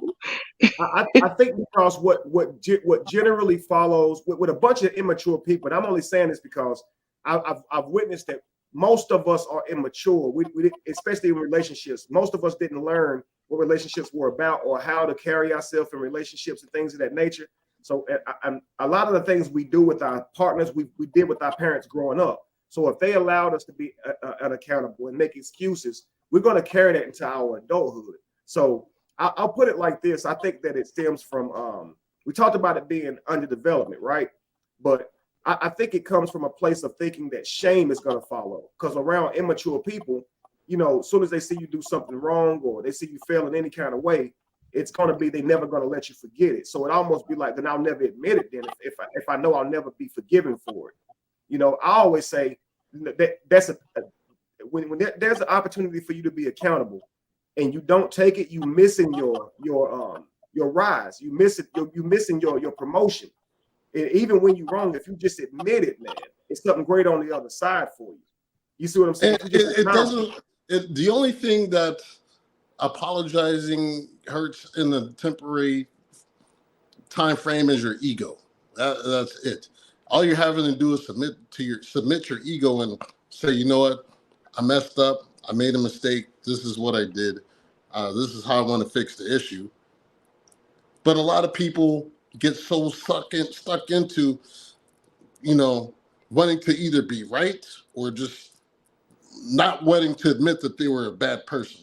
Because a lot of people, no one wants to feel like they're a bad person. Mm-hmm. And sometimes accountability, especially when you're dealing with people that are in narcissistic energy, it makes them, like accountability almost makes someone in that energy want to curl up in the fetal position. So accountability hurts. It does. It's like it kills. I can't. Yeah. You know, it's kryptonite to the undeveloped person. You know. Yeah, but I just feel like, because I know, like, in my 20s, I used to, you know, I had a hard time admitting that I was wrong, and that, like I said, in my 20s. But as you evolve, and I think that as I grow, and I'm still working on that. I'm still working on just being able to not feel attacked every time I'm critiqued about something, and you know, but it's just. I just learned, like, as I got older, like, just being able to take full ownership for something is good for the soul. I mean, it's a release. It's a good release. It is, man. It is. You know, just being able to have the ability to just own it, because you're not, you know, I don't want to say that's a cop out, you know, saying I'm human, I'm imperfect. I mean, you know, usually that's a cop out, you know, that's like the go-to statement. But, you know, I just feel like, why is it that if you know that you made certain choices that is detrimental to your character, you could work on fixing it, earn some redeeming qualities instead of trying to justify and trying to find a means to an end. Just find ways to repent, find ways to earn redeeming qualities, and you'll be surprised of how the people around you will be able to receive you more, knowing or respect you more, knowing that you are taking accountability and mean it. You know, right? Just be remorseful, be remorseful about it, and be sincere, be genuine with it. Just don't just apologize just to do it or just to save face. Yeah. Exactly. So yeah, I just feel like it goes a long way. It most certainly does. You know, I always say you cannot lie to God or you cannot lie to the universe. Often we'll try to talk about how much better we're going to be. We got to do it. You just got to do it. And here's what's crazy, man. You mentioned that people often say we're all human and we all make mistakes. Well, if that's the case, why can't you be accountable to making one? Right.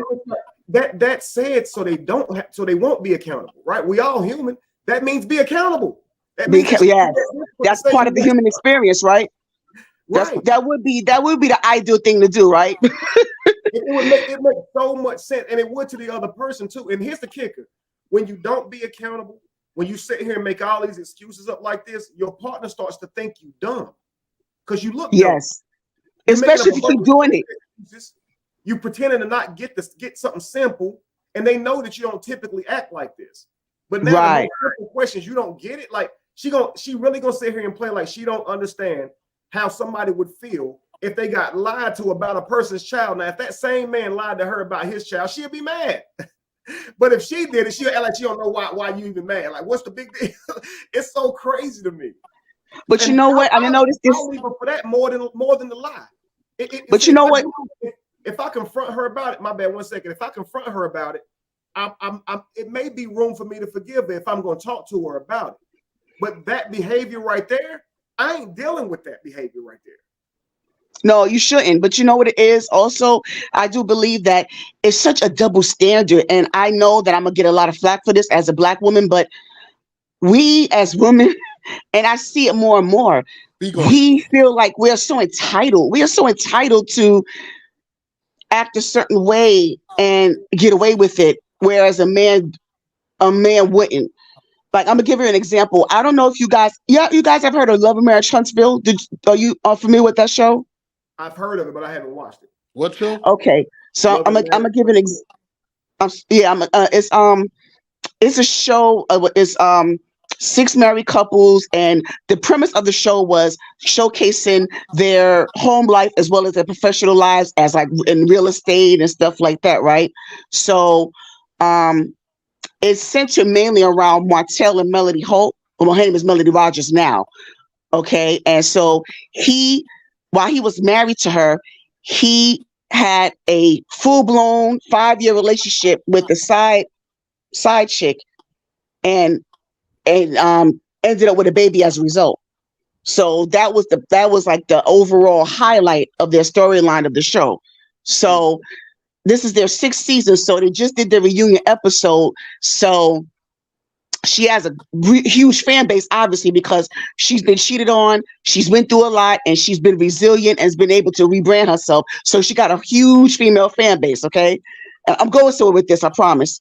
So I just want to give you some backstory. So now we know that Martell is an asshole. You know, he's not because it's not like he's not trying to earn any redeeming qualities. He's not truly sincere about his actions as far as trying to find some type of remorse. You know, he tries to justify it because he felt like he wasn't satisfied. He wasn't being satisfied enough.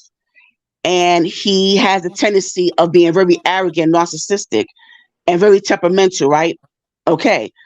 Now, when they had the reunion episode, that he and Melody were going back and forth about the situation, right? And so now there were some things that came up where she even admitted on the stage that they was going back and forth. She said, "That's why I beat your ass one time." And then also she on television, there were a couple of scenes throughout the series where she has thrown things at him. And she has done, she threw drinks at him, and she felt like it was warranted. She felt like he deserved it, right? Now, if he was to do that to her and say that he deserved it, or even and if he was to say, "Oh, that's why I beat your ass that time," now, do you think he would have been alive to tell that story? No, not at all. He would have never got a pass. He would have never got a pass for that. But the thing is, she gets a pass for all this because you should see the fan base. And now, don't get me wrong, I'm a fan of hers. I admire her.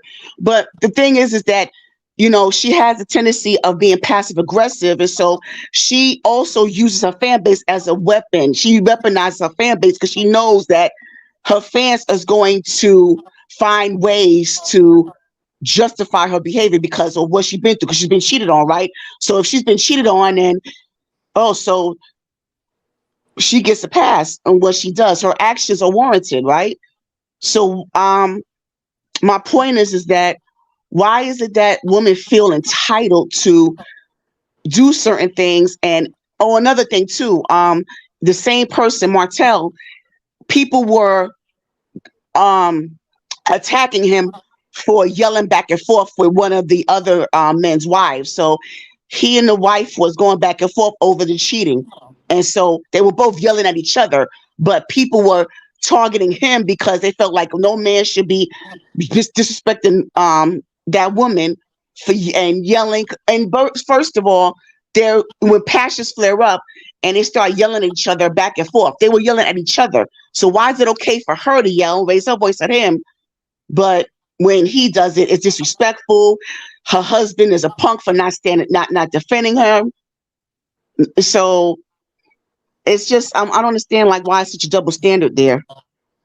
So double standards have their root, they have their place. The double standard when it comes to hitting is obviously because men are a lot stronger than women. Stronger than women. So it's wrong for anybody to hit, but most of the focus is placed on the damage a man can do, and therefore it seems it's more wrong when he hits, right? And I take sex for instance. A man is not held to the same level of accountability as a woman is, because you know, the effects are greater when a woman cheats. You know, she can bring a baby home, and a man can end up raising a baby that's not his. And he could, right? And is that also that assertion factor? He's inserting himself into her body, right? Well, because he typically has to earn his way in with her. And yes. When a man sleeps with a woman, he's sleeping with her.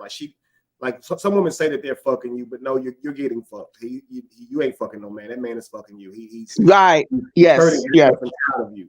He's conquering you, so to speak. Right. Man, she tripped and she fell on top of me. I couldn't do nothing. Right. Yeah. So I'll say this. I don't think that these things are inherent to the nature of men and women, because you know men will justify their cheating because they're simply men, and then they'll condemn women cheating when they do it. I don't think these things are inherent to our natures as much as it is they're societal.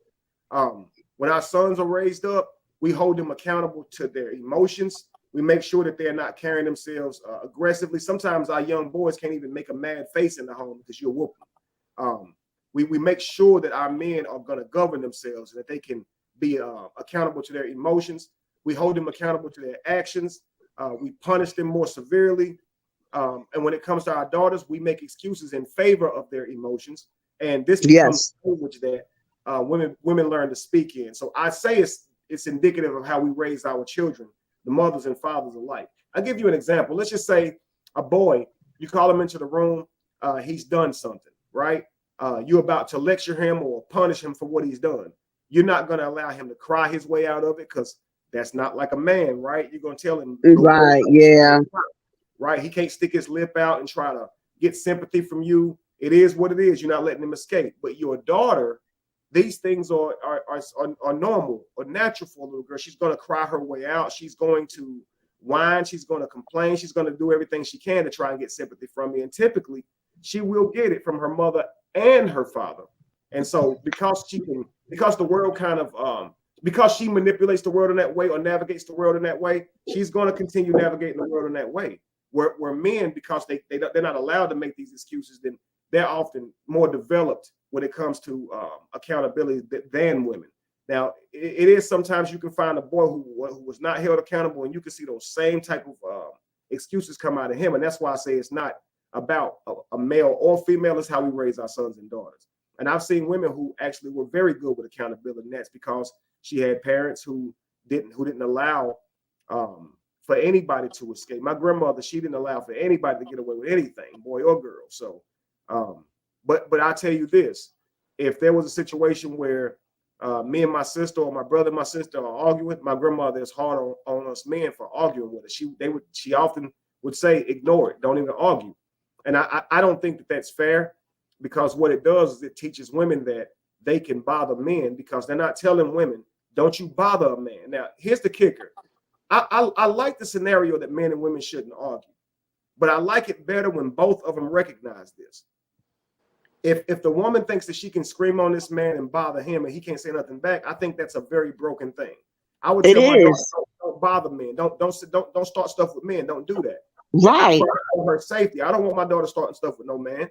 So I would say you're very masculine to even start drama with a man, because men don't handle drama with just talking and stuff. And that's why we'll get loud. That's why we get aggressive, because we're not good at sitting here talking. So we're going to match their energy. And we can't do nothing about it. Right. And And you can't play the woman card after that, you know, Right. because you know they tend to use that. They play that woman card like, oh, you know, why you argue back and forth with women, but you initiated, you were the aggressor. Right. So it's like, misandry? I'm sorry, Have you ever heard the term misandry? misandry. Yeah. That's how you pronounce it, misandry.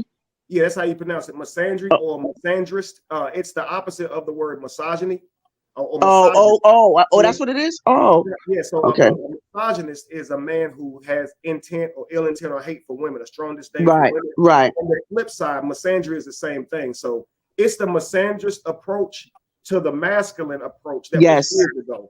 Remember back in the day, men would say, "Know a woman's place, watch your mouth, talk to a man," and women hated They that. still say that, yeah. Right, but you know how women hate that. They feel that the man is saying, you know, it's not your place to talk to a man. Well, the flip side of is misandry, where they say, "How dare you speak back to a woman in that way? How dare you disrespect?" Right, okay, no okay. how much she's disrespecting you. So it's to shame the man for responding to a woman, just as Yes. a woman can feel like she can't talk in a room full of men. Right? If a man are having a conversation and she has an opinion, those men can be very misogynistic by saying, "This ain't a woman conversation, right? Keep your mouth closed. Don't even speak up." And that can feel like domination to a woman, right? Right. Often, But I think, and I think that women should just understand that when a man or when that's being enforced, it's not to dominate or to devalue them, because there are times where you do need to shut up. I mean, that's just my opinion. There are times where you need to be quiet. But both parties. See, I'll say this. Let's just say my wives have their female friends come by the house to hang out. I'm not going to be sitting around them doing a whole bunch of conversing. I'm out of the way. Right. If my homeboys come over to kick it with me, I'd rather them stay out the way and not come in there, you know, sitting down thinking they can have a conversation about, you know, just, you know, like they're there for you, so to speak. It's like, no, you can say, hey, you can check in, see if we need anything. I might check in, see if y'all need anything, but I'm not about to be with a room full of women voicing my opinions on shit. Like I'll tell you what I think of the movie. Nah, that's not what this is, bro. You know, because, you know, it's just one of those things that don't look right. You know how they say, don't let your good be evil spoken of. Right, that part. Yeah. Guys, welcome in. Number one, thank you for coming in. Lupot, thank you. Break Room, thank Lakeisha. I think I saw a few others in here. Thank you guys for coming up. You guys are Chatty Cathy. Welcome in, love. You guys are more than welcome to grab that link and come up here and give your thoughts. I'm going to hit play and continue the rest of this video, and then we're going to watch another one, family. So I want to hear you guys' perspective again, and got a few people watching. Put your comments in the chat. I want to read them. All right, let's continue with this video real quick. You're right, man. What? I'm just gonna get my stuff and go on about my business, bro. I'm just gonna get my. It don't even matter, bro. It don't even matter. It don't even matter because now you just got caught up. Now you wrong. Now you in the wrong. Now you want to try to flip it on me. You ain't. Now, real quick, right here, he said, "I'm fitting to get all my stuff and just leave because you ain't tripping." But he's still standing around arguing. For men, I need you to understand something. Your silence is your greatest weapon. Sometimes sitting around doing a whole bunch of talking makes her feel like you ain't going no damn where because you're willing to sit there and argue with her. You got to be a man of your word. I ain't say go upside her head, but you got to be a man of your word and walk away and be willing to leave her alone because she's not giving you the treatment that you want. You got to be willing to do that. You're not gonna make her, man. There ain't no argument that you got for that woman that's gonna make her say, you know what, you're right. I'm gonna start treating you right. I swear to God. Yes. You know, not only leave, but stand on it. Don't leave and come back 5 minutes later. Mm-hmm. Because see the fact that he said I'm just gonna leave, but he's still standing there talking, it makes her not believe him. You just running your mouth. You ain't going nowhere. He probably expect for her to beg him to stay. Right. Here's what it's like, guys. You know how you learn the mannerisms of your parents. You can learn when they're not actually about to punish you, right? But they want you to stop, right? Yes. Like what my grandmother used to do, she'll look for a belt. And that's supposed to make her stop. Well, you can, over a period of time, she ain't about to get up and do shit. So all you got to do is just stop what you're doing and you straight, right? But she'll be like, yeah. Man, I used to do that all the time with my son. I used to do the same thing with my son, yeah. I ain't even touched that theory because Pops was whooping people like Kunta Kinte in the house, man. No, we didn't touch that theory either, but typically if she was gonna whoop you, she's gonna go get and whoop you anyway. So what, like if she tell you to stop, you can do it a couple more times. You see what I'm saying? Because she's telling you. He said, I know Right, the she's limit. warning. It's a warning sign. Yeah. Right. He said, I know by the third time I should not do no more. Right. So see, now my daddy, he just gonna check his waist, and that belt already right there. My grandma walked around in these cut off jogging pants. She had to go find a belt and shit. So she go look around. You know she ain't want to really get up and go look and shit. So. Pops, see, in my house, Pops was the last resort. So what happened was Mom would typically get you first, and then she'd tell Dad, and then Dad, Dad was gonna get you when you came home. You'd be sitting in your room praying that he done forgot, and he just thought about work, and he'd be all nice to you. Hey, son, how you doing? And then 10, 15 minutes later, all right, come on in the room. That's all you get. This is your first chance as a child to see your mama weaponize a man to whoop your ass, okay? Now, because she already whooped you, bro. She already got me. He your mama just like he your daddy now. Now, you notice mama don't ever follow up with an ass whooping after daddy. Now, daddy's whoopings hurt worse, but here's why you want his whoopings over your mama's. You get one of them, okay? What she gonna do is she gonna weaponize that man's strength when he come home. She gonna complain and act like whooping you took all her energy, that you was getting on her last nerve, and the voice she said in is gonna sound like she just ain't got no more life in her. And so he whooping your ass for both of y'all, for both of them. He wants you to my mom was like Zorro with the belt, man. She was like Zorro. And you can hear her in there telling too. You know you about to get your ass. You might want to start stuffing your ass with cardboard because you hear her in there, right? I just had a flashback. She wants you to get your ass whooped. She go to her husband in a soft voice, baby.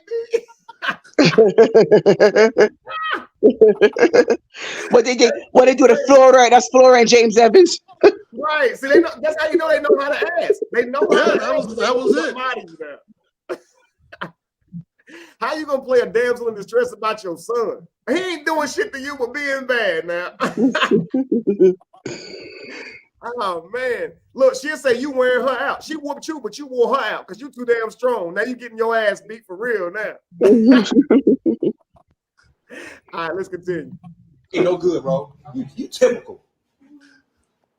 He said you typical with an attitude like you mad at you, boy. You typical. All right, let's find another one, man. That's a good one right there, guys. Typical means he's encountered this before.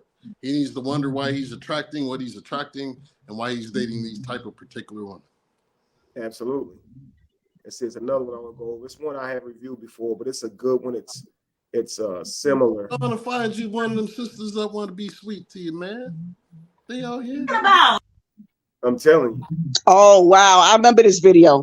Yeah, this is a good one right here. He was just demented. I was wondering, is this a skit? And I think this is perfect because on the flip side, he's doing the exact same thing. So she's been lying about her son. Now let's this is ridiculous. how the man lies about his son. Let's go. This is good. I've already explained what's going on. I've already explained what's going on. He's staying here now. It is what it is. I'm not taking in no child that's not mine that I didn't know about. You're not taking in no child. We're married. I don't know this little boy. We married, but when did this happen? You want to get to know him. I'm trying to tell you, he's here now. I don't even know that's something I want to do. Why would I want to get to know a child? He 11. That little boy ain't gonna listen to me no way. How you know that? Listen, we've been together for 13 years. Something has went down, and I have to get my son. It is what it is. He got to stay here now. You have to. No, this too soon. I don't think I can handle this. I don't think that. No, this ain't right. This ain't right. What's not right about it? Everything ain't right. We've been together 13 years. Who is your mama, baby? Who is his mom? Who the mama? That doesn't matter. You need to it does matter. This happened when we was together. We had our issues throughout these years. Yeah, but I need to know who the mama is. I never told you for a reason though. What's the reason? You don't keep a child from nobody. You didn't want kids. You didn't want nobody with kids. So I didn't want to mess up nothing. But now, God damn, y'all gotta stop it right there. Listen, man. Do you know? Just imagine somebody deliberately telling you, "I lied to you because you said you didn't want kids." So in order to keep you around, they tell you that you're a fucking demon. And he was dead serious. That's the thing about it. He was really serious. Yeah, you're a demon. You will paint an illusion for somebody and make them think that reality is true. So this man, so now she been in the Truman Show because he knew that if he told her the truth, she wouldn't be with him. She didn't want to be with nobody with kids. Why don't you honor that and just be like, okay, well, cool, I got kids. Let her go about her damn business. But you got to lie. Now, how much time of hers have you taken? And now all of a sudden, here you are popping up because you got nowhere else to take your child, and you expected her to just go with this new reality right here. You just shattered her whole illusion. She thought she had a man with 0 children. Now, and all of a sudden, it's like you don't know why she don't want to deal with it. Yo, ain't she's not didn't he have her that child on her while they was married? Yes. So yeah, and that was a long time ago. And he pops up. The child is 11. I just don't like the fact that the child is standing right there. Like that's not appropriate. No, it's both of those. In both of these situations, the child is present. So in the beginning of the video, her son was present too, just like his son is. So, but I'm unsure about if he cheated on her to get that boy. Because remember, he said to her just now, you said you didn't want to date somebody with kids. That's why I lied. So that child has to be older than their relationship. So that's not the question at hand. It's really similar to the other one. It didn't happen via cheating, but you're lying. Somebody told you they don't want to date something. Now we know why he's lying. The other girl didn't explain why she lied, but he literally just told her, "I lied to you because you said you didn't want nobody with kids." Like, damn, it's like that. So you just lied. Wait, you sure he said that, Kevin? I didn't want to mess our relationship up. Can you rewind that? Let me. Let's go back some, okay? Yeah, thanks. Keep a child from nobody. You didn't want kids. You didn't want nobody with kids. So I had you for a reason, though. What's the reason? You don't keep a child from nobody. You didn't want kids. You didn't want nobody with kids. So I didn't want to mess up nothing. But now I have to put, you know what I'm saying? The baby 11. We got together 13 years ago. So what you just went and had a baby with somebody else? No, it ain't nothing like that. Oh, so y'all think he looks over just like that? The boy is 11. Oh, so he did. So he had the child. Okay. Yeah, he had during the marriage. Yeah. Wow. Now look. This even though he, so that's the thing. He knew that she didn't want children from the beginning, so he went and had one with someone else. I'm assuming that's what it was. Possibly not. And hid it from her. Not on purpose, but yeah, he had a child outside of it and hid it. He didn't do it on purpose, but he was able to keep it hidden for that amount of time. And that's what do you mean he did it on purpose? What do you mean? Well, he probably got it through. You got to think, men can't have children on purpose. The woman he's sleeping with got to bring it full term. So he probably was messing around with somebody who wanted to keep this child. He probably went back and forth with it, didn't want it or something, but she had it anyway. But that's the thing. You know what? I somewhat agree with what you're saying, but I feel like the chances of having a child, especially if you don't use protection. But okay, I get what you're saying, though. True. So yeah. So this is what I say. If you're not responsible enough. Right. Whenever you have sex and you're saying to yourself, I don't want a child out of it, essentially, you're lying to God, because your tongue is not how you communicate with God. Your actions are. So the action that creates life is sex. So when you're doing that act, you are praying to God for a child. I'm telling you now. It's just how it works. That's how life works. When you plant a seed, let me ask you, am I too loud on my end? Am I too loud? No, not to me. Okay, I just want to make sure. I don't want to think I'm yelling. No, not at all. So, guys, when you plant a seed, you're asking for a garden. You understand that? That's how it works. That's how you request from God. So, if he's sleeping with somebody else, you got to know the inevitable, right? But this is a good one, though, because look at this.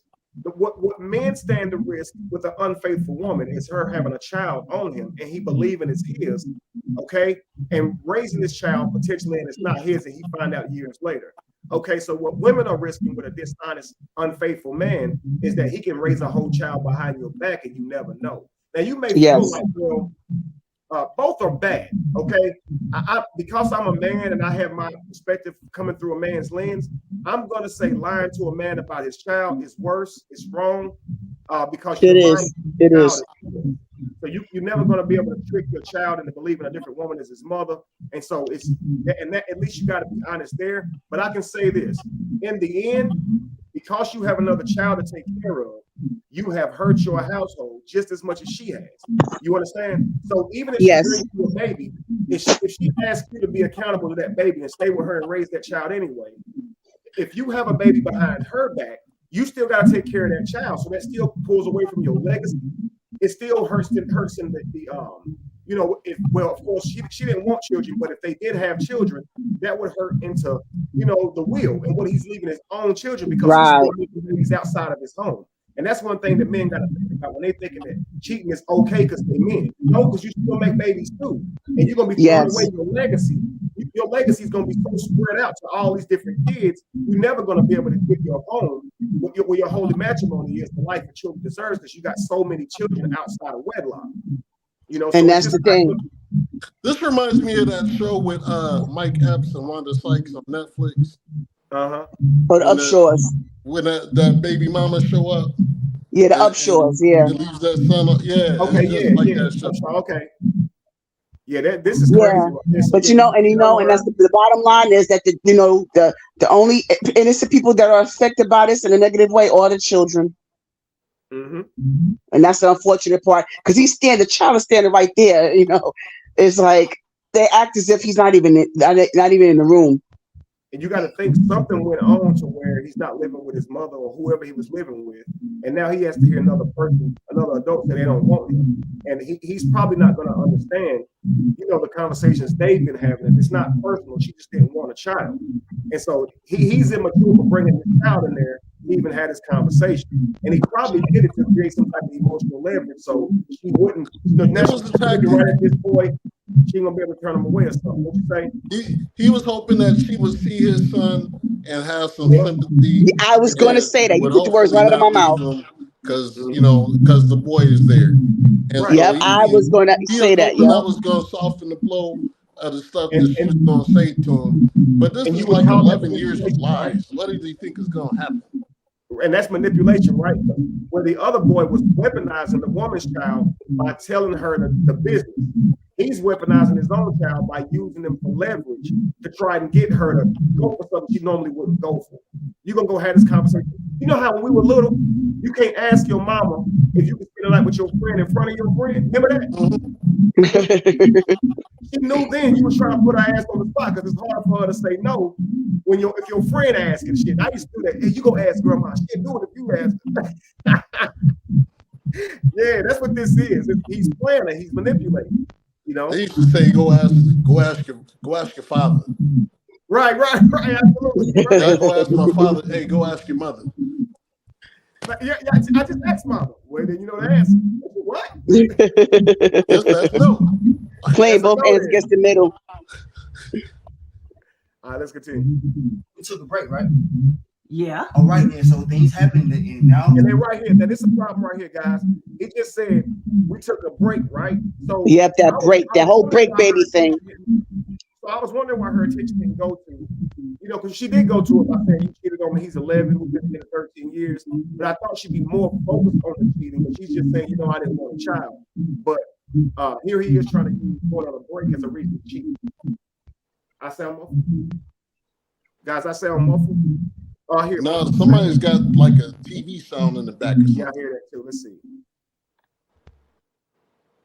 I don't hear it now. It must have been Faith. Faith, you have some background noise. I'll let you correct that. Okay, because that's what I was wondering before. Yeah, because I don't even know how to fix it. I'm on my phone, so I don't know how would I fix it. Oh, so you don't actually have anything going on in your background? No. That's because when I went out and came back in, I actually put the actual video on pause to make sure that nothing was going on. So I'm not sure, do I need to put on headphones? Maybe, but I'm not hearing it now. I do hear it. So I muted all around. I still hear it. Okay. But I'll stay on mute then. I'll stay on mute. It's still there. It was still there. Yeah, it's still there. Okay. So yeah, just unmute whenever you're ready to contribute. But what I was saying was we were talking about what were we talking about? Oh yeah, him trying to say, that they were on a break. You can say that you were dating. I mean, I don't get these breaks. What are they for? A break is what? A time for separation to maybe reestablish your relationship, or is it a moment to get out here and see other people? Like, what do you mean? Like, I'm gonna go back. Yeah, that's right now. I'm here speaking and geeking. Like, that makes no sense. I don't get these breaks, but I mean, I think you guys need to discuss the terms of engagement if they're gonna take a break, because okay, it was a break, but you knew this woman was pregnant. You got back with her and didn't tell her, so you knew she didn't want kids. You knew this child's gonna be a part of your life forever. and you still didn't tell her. So you on a break is not an excuse, bro. You're trying, but it's not an excuse at all. All right. I'll continue if you guys don't have anything to offer right now. And if you're going to be on a break, at least be smart about it, bro. Yeah, exactly. Just like cover it up. And even if you are on a break, right? The moment you find out that this woman is pregnant and she's going to keep this child, you got to come clean. You can't Tell say the here and truth. pay somebody. Right. Gotta tell the truth. Because 11 years, my God. And if she left him, by all means, yes, she should. Right. I was furious lying for 11 years, bro. 11 years. You that's something it's hard to look past that. Mm-hmm. Wow. Well, welcome in now, Varian. Since she called it late, she's disappointed about that. But it's cool. You in here now. Lacey says, Faith, check your fingers on your phone. Maybe you're rubbing across your speaker or something like that. Maybe that could be the reason. Just as the idea. But anyway, we're gonna continue. The break was only for a week, so you mean to tell me in that week that we took that break that you went and got somebody? I'm trying to tell you, but listen, we need to focus. So why didn't you tell me? I'm not taking in no child in my home. I didn't tell you. Because I didn't want a child. The boy is 11. That's not a good excuse. Okay, I don't take that. Now we here. I don't. Okay, and we here. I want you guys to notice this body language. Now his hands are clasped, one on top of the other, but mostly they are in the way of praying hands. He's begging. It's like, please, like he's doing this, right? This is a person trying to appear to be sincere. Like, I'm being honest. Like, come on, I'm trying to, but like you haven't been honest. And they like to pretend that they've been honest this whole time, but you haven't been. And no, I don't trust nothing you saying. Like, none of that works right now. They're playing a part. You understand? So just notice the body language and things of that nature. Let's go. Here, now you about to be gone. Begging Cardi. Oh, very really. Yeah, we can cut. I mean, I don't want to do this. So you rather go through a whole divorce than taking my son? This too much for me. It's too soon. It's too much. He's too old. It's too much. Yeah, 11 years old. It's too much. And we 13 years in, and I'm just supposed to bring in some 11-year-old. Yeah, we can work at it. You can be a stepmom, can't you? Like I'm saying, like you married. That's what comes with it. I can work at this. And you see how he makes it sound like that's just so easy, right? And he's trying to make it sound like the divorce is just so strenuous. Hell, you might as well just take it, my child, get to know him, establish a relationship with him. He's probably been through some things at home, so he may even put up fights against that. But you deal with all of that. We together, we married, we supposed to stick together. Man, you lying motherfucker. Man, ain't nobody trying to hear all of that, bro. Why you look like Offset begging Cardi B? Like he do. Like, sorry, bro. He's doing the same thing. Invalidation. Come on, Cardi. Like he don't get the problem. Like, what's the big deal? Wasn't that bad? This was 11 years ago. I only humped on her 2 times. But man, look, is this not how it looks when the man find out a baby ain't here? She be like, but I mean, you've been taking care of it. I mean, he loved you. It's you might as well. They all play stupid. It's like, wow. I know my son will love you. Just give it a chance. Come on, baby. Yeah, he's a good kid. He makes A honor roll. He good at sports too. He in the Pee Wee League, everything. Come on, baby. As if playing this type of role to a child is not a very, very, very serious endeavor, bro. This woman says she does not want that. She didn't even want kids of her own. Now you want her to mother somebody else's kid, bro. And it's crazy because it's like 11 years too late. It's like, you know what I'm saying? Like you've been lying for 11 years, man. This woman might end up hating you, let alone forgive you and deal with this child. Like, dude, you crazy, bro. This is how we treat people. She could have moved on 11 years ago if he had given her the opportunity to tell the truth. So now she's gonna feel like she's lost time because exactly with somebody who's been living a lie, and you're gonna see Diary of a Mad Black Woman, and he gonna be in the bathtub crying. It looks rightfully so, because you got to think about this. We talked about man frame a while ago, right? Walking away from somebody who you know is terrible for you, regardless of how much it hurts your heart, right? Okay, man frame is also telling the damn truth. She can't whoop your ass. She can't ground you. What you lying for? Why are you a grown man still lying? See, you see what I'm saying? That is so sad to me. It's disappointing to me when you make it to adulthood and you still telling lies, bro. That's crazy. So you're gonna go home and lie for 11 years? it seems like the son knows him. So I mean, he getting away to go spend time with him, and you still coming home capping. Man, that's crazy. Yeah, I kind of wondered about that too. Like how when was he spending all this time? And you know, how was his son know him? So like, what was he doing this whole time? Like, how was he able to hide this for 11 years? That's right, the amazing so his son thing. Never got to go to his house. You know what I'm saying? Like, he probably never met his side of the family, because I'm sure if they've been together for 13 years, she sees his mom and dad. She's met his family. So unless they all keep it a secret from him, I mean, if they all keep it a secret from her, she really is in the damn Truman Show. You know what I mean? So I don't know if you've seen it. You seen the Truman Show, right? Yeah. That's a crazy movie, bro. But what's crazy is people really do that to you. They really put you in the fucking Truman Show. They lie to you and have you believe in a whole different reality. You there happy thinking you really got a relationship, but they lying, bro. It's funny. I watched a clip of that like 2 days ago. See, look at there, bro. Come right back around. But that's literally what it's like when you think you got a spouse in your house and they lying to you about who they are. You got a fake wife and a fake husband because they not really who they say they are. This brother should have worked for the CIA or something, because to be able to hide that for 11 years, that's talent, bro. It is, because he ain't good at lying, so he had to be good at covering it up. That's talent. You got to think about it. You probably texting your little man and shit, Merry Christmas, Happy Birthday. You ain't never get caught up with none of that shit. You must have had the burner phone or something. Right. You got his kid on a burner phone. Get your life together, bro. Get your priorities straight. You hiding a kid, bro. You get your priorities together, bro. For 11 years. That's crazy, bro. How did the woman do it? How did that woman do it in the other video? She lied. She hit him in plain sight. Yeah, she said it was her brother. Oh. But she said it was her little brother. Her brother. Oh, wow. She was only 6 months old, and so she just told him that she didn't have a child, and she had that little brother or whatever. So we're thinking that he had her, and she had him young. Wow. Hers didn't come through cheating, but his did. That's the only difference so far here. Neither one of them, I would say, should not be forgiven. If that was my daughter in this situation, I'd say, I know you married to this man, I know you love this man, but I'd hate to see you continue on with this guy after he done played you and jerked you around for 11 years, and that brings you home a baby. I'd hate to see my daughter continue that relationship, especially her having 0 children. Yeah, I will, because she doesn't want children. So if she wanted children, you know, it may be a little bit different, but if she ain't wanting children, man, that's that's a no-go, brother. Nah, right? If that's my sister or my mom, I'm gonna say, Mama, leave this motherfucker, right?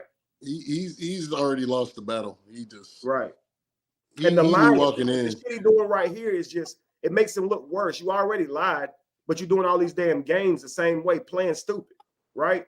And that's sad when somebody try to act like they ain't did nothing to you. That's sad, bro. Try to act like you overreacted. You got a whole child over here, a whole 11-year-old. Man, got isn't that first class narcissism? A long time ago. It's just now to her. Isn't that's a form of narcissism, right? Yeah, it's just now to her. Because that's insane. Because he sees nothing wrong. Like, you see, no accountability. Like, this a prime example. No accountability whatsoever.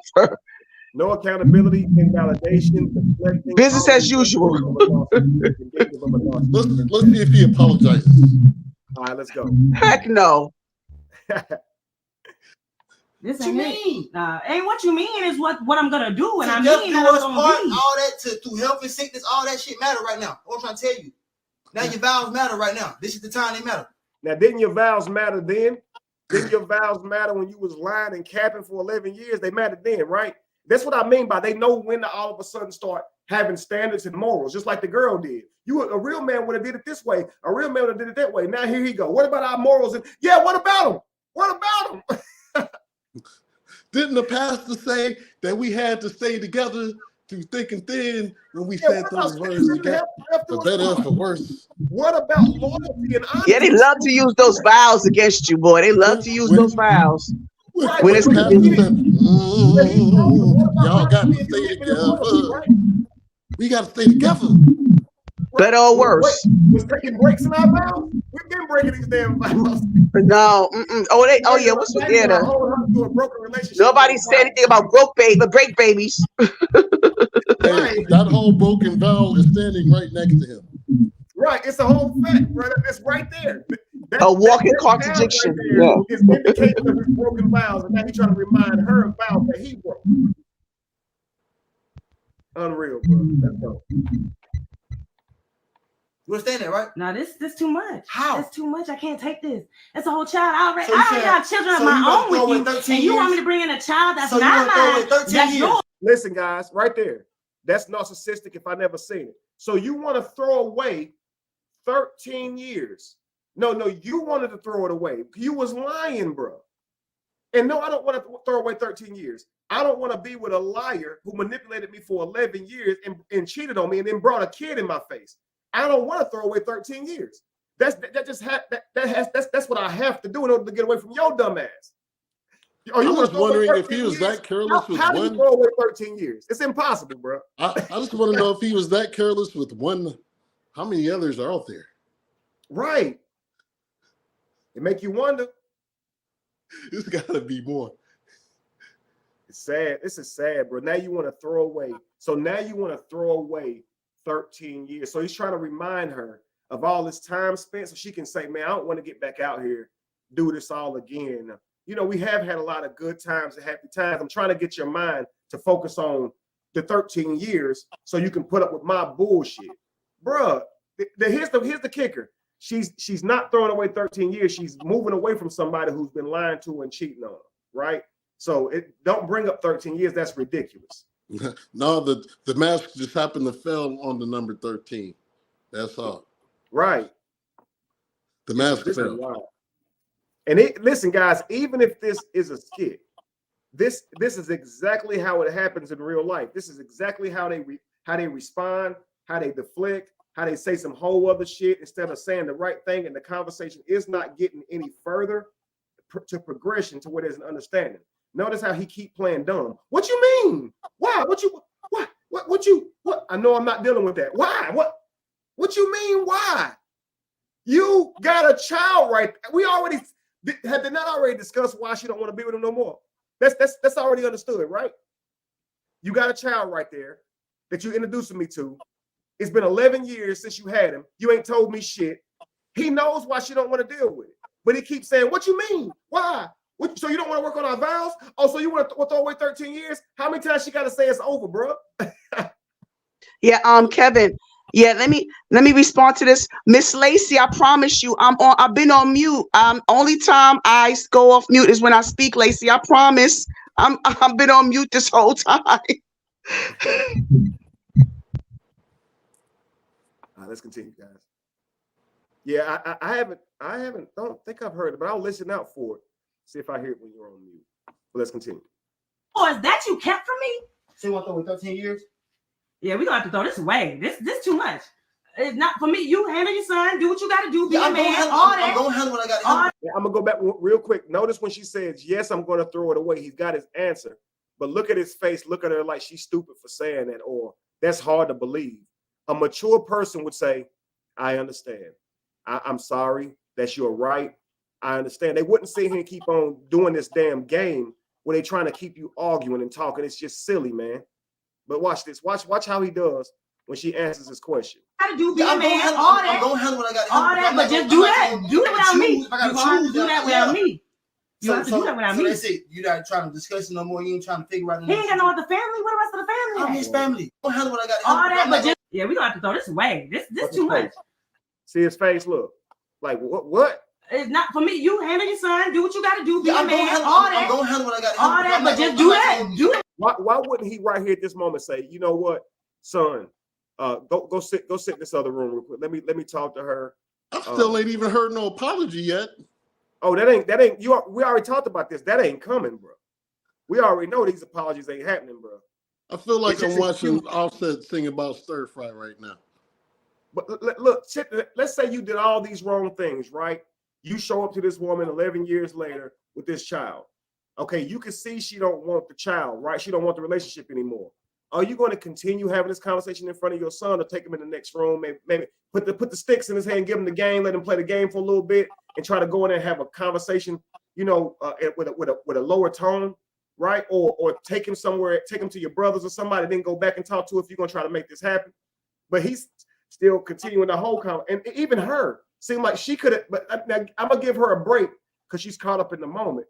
But even she could have said, this ain't the place for this conversation, man.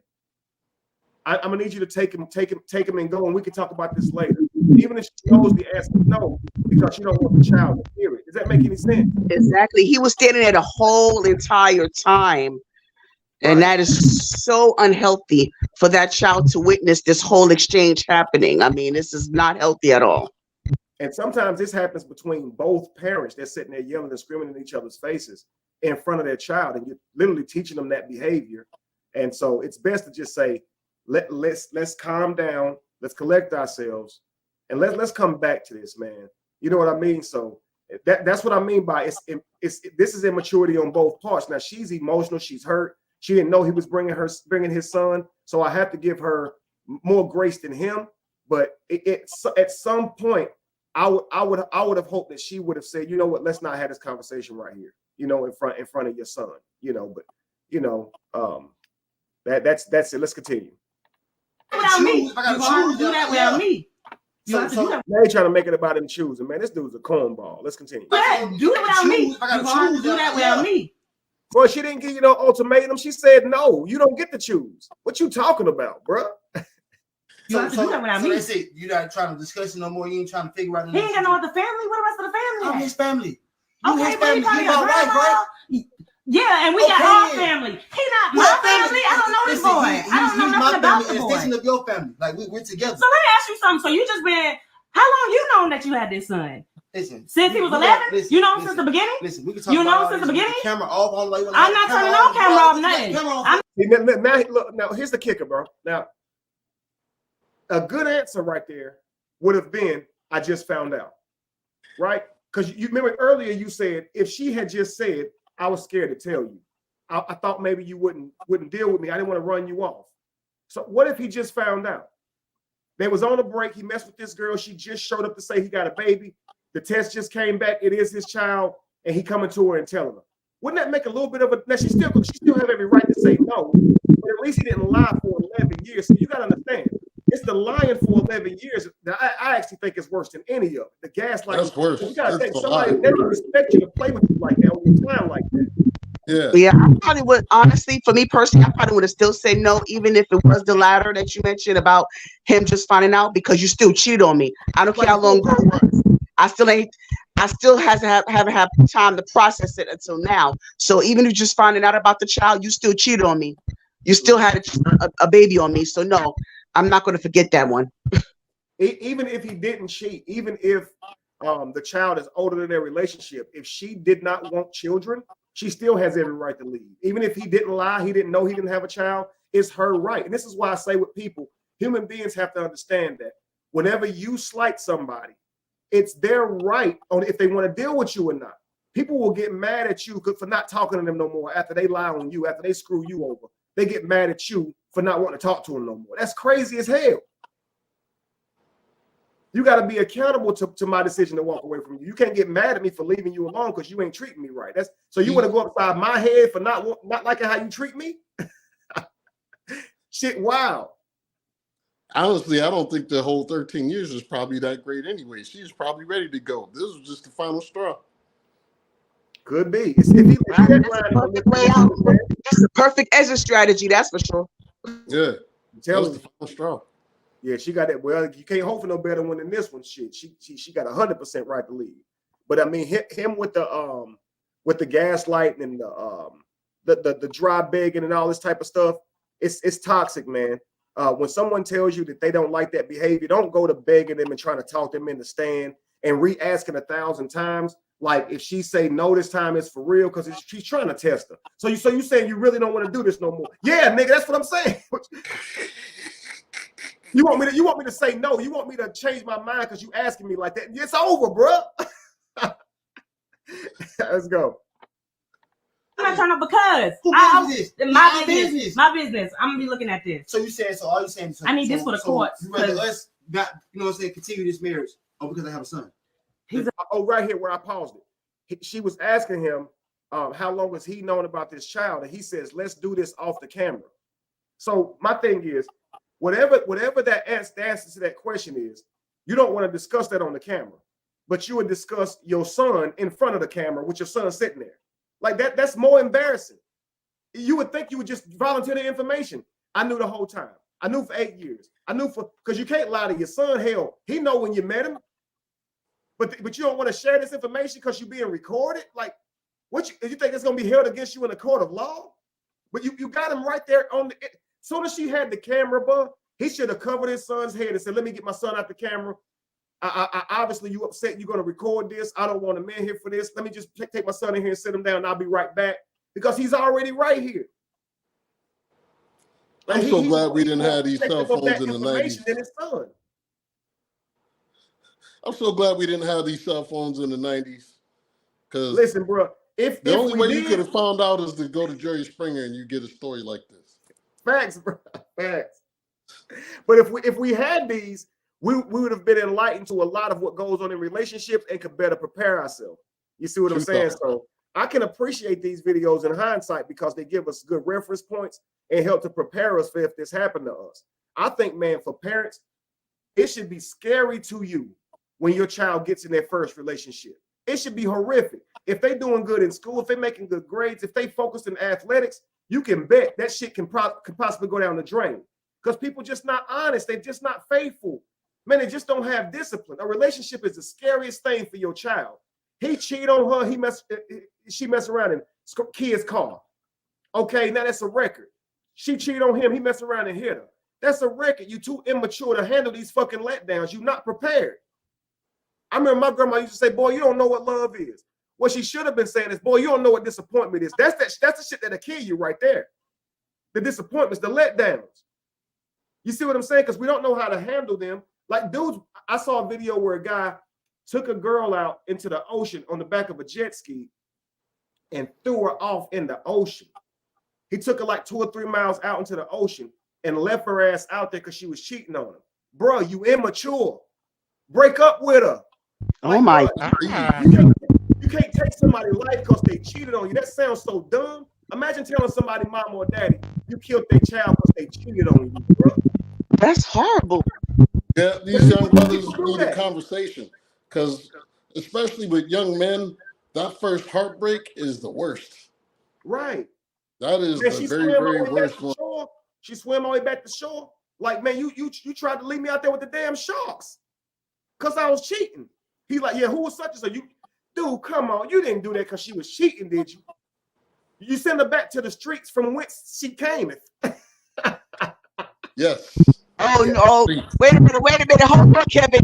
Don't tell me you channeling the inner Orange Juice Jones. You got the whole setup. You got the whole get up. The Orange Juice Jones. Yeah, don't tell me. I mean, don't tell me you're gonna start. You walking in the rain. I mean, don't tell me you're going. I never heard of this person, but it sounds hilarious. Orange Juice Jones. I saw you walking in the rain. Yeah, I'm 42, man. I'm 41. 41. Okay. I always forget my age. Am I too young for that? I'm 41. No, I'm 40. I'm 48, bro. I'm 48. You're not familiar with that song? Huh? You're not familiar with that song? I heard the video was cold. Yeah. Now you take those curves, you take the diamond Hey, Faith, I'm gonna tell you something. It's getting worse the moment. Try getting up and coming back up again. See if it clears up. I'm sorry. It's okay. It's not your fault. Orange Juice Jones, man. Never heard of him.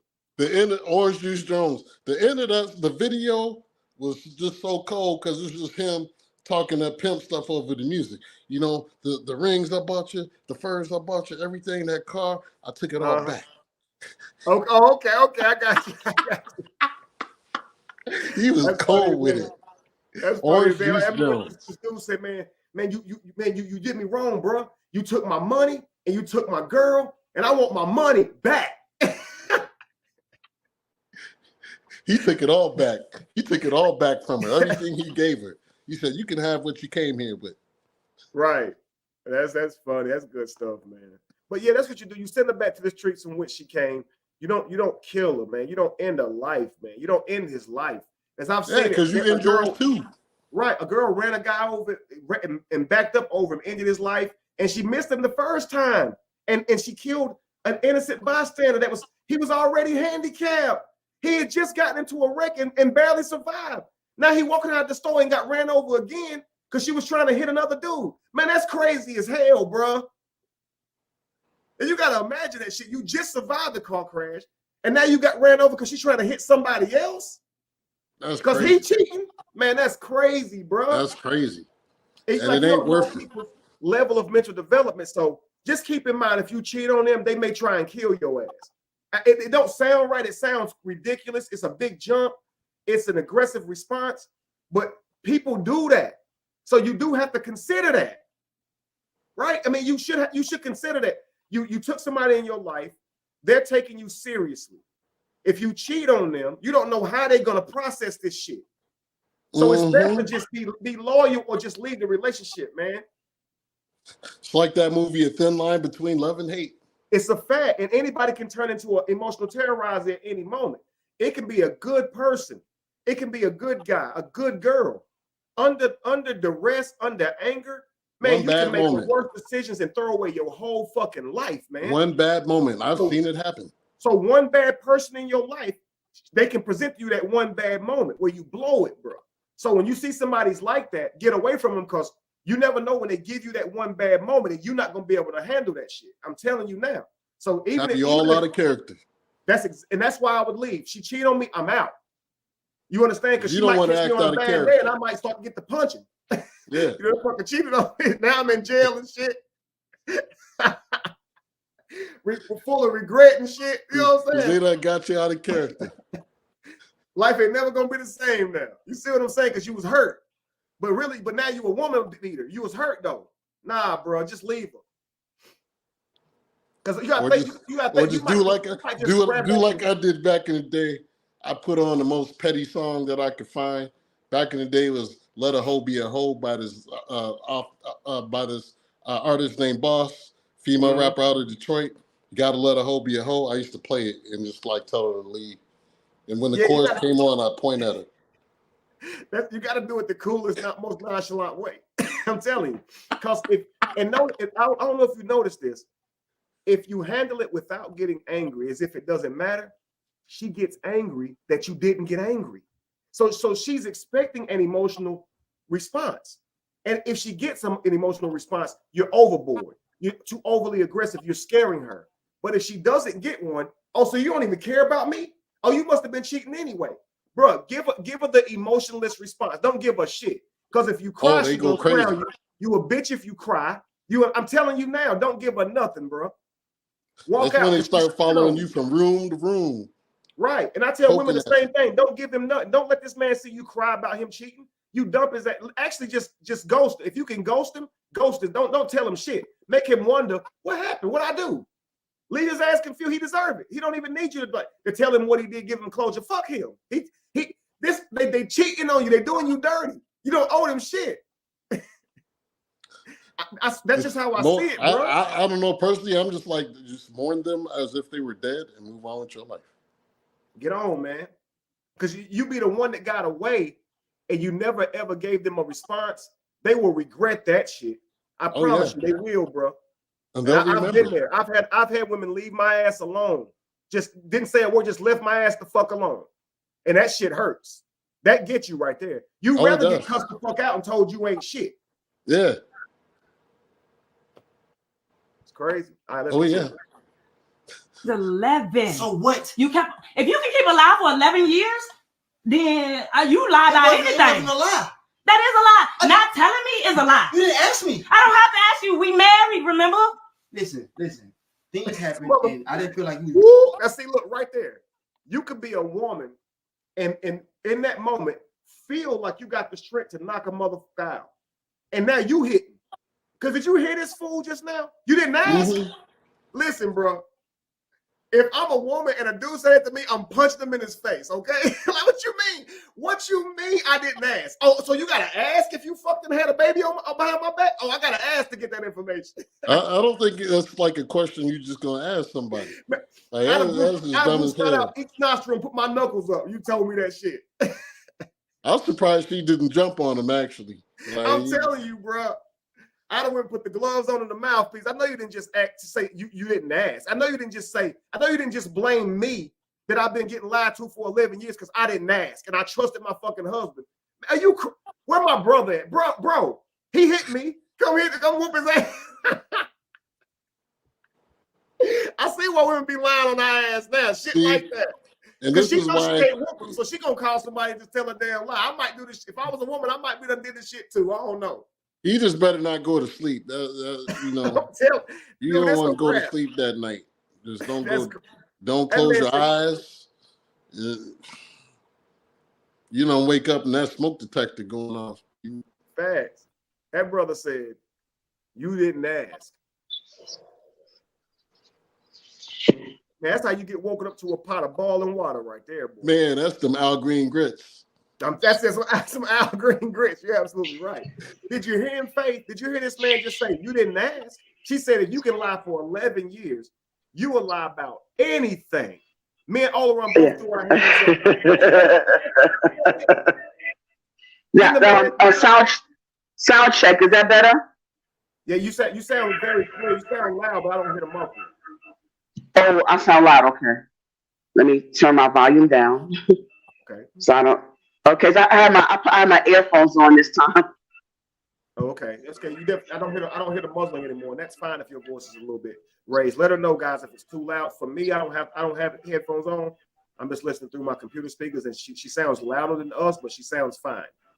Okay. Now I definitely want to overpower you guys.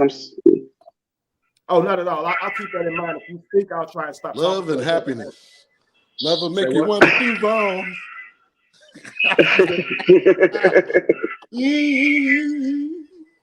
Sing it now. Sing it. As a fact, bro. No, Kevin, I got some homework for you. You got what? Kevin? I got some homework for you. All right, what's that? I need you to look up Iran Juice Jones. Walking in the Rain.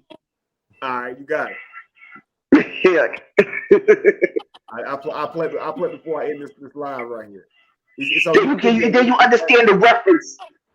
Okay. The end of the song is crazy. It's music. Huh? It's music. The thing you told me to look at. Yeah, it's a music video. It's a song. Okay, the artist's name is Iran Juice Jones.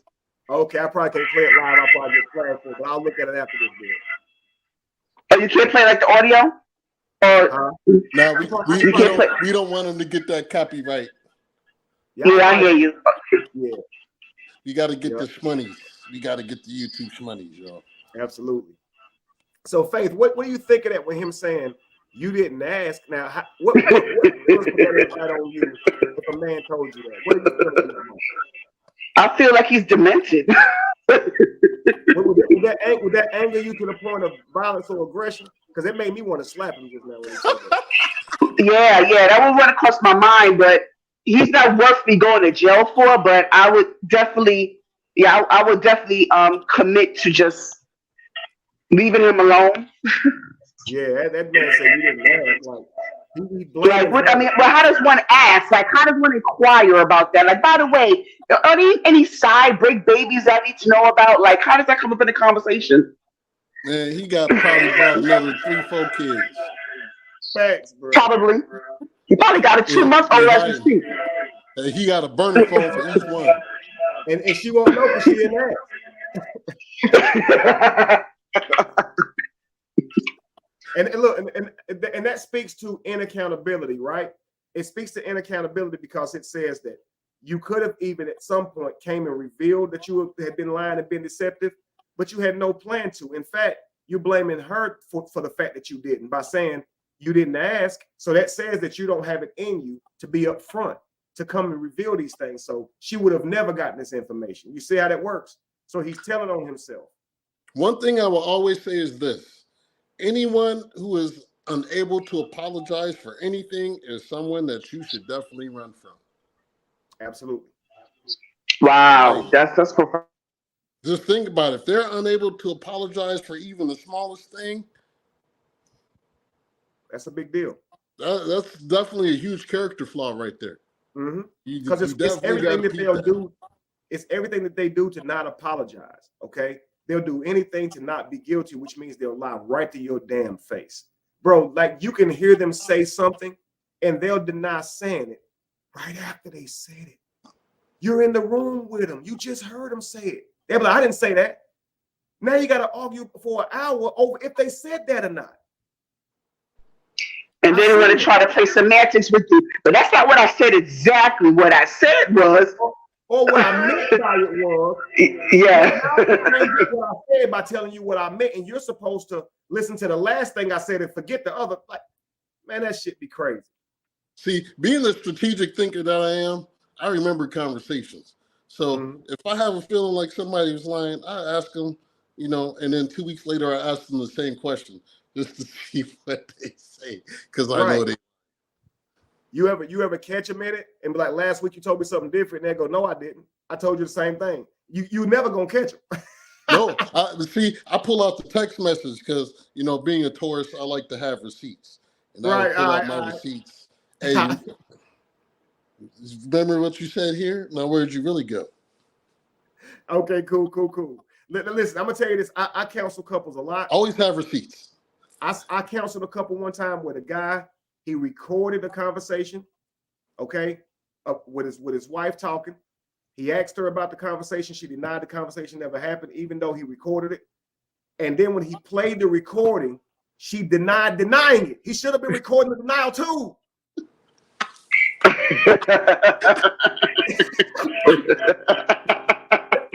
He said, I didn't say that. God damn, I gotta fucking. I don't know whose voice that was, but me. That was you, wasn't me. No, it wasn't me. You right jump there off in the bed building, with bro. them Just butt jump out the naked. damn window, man.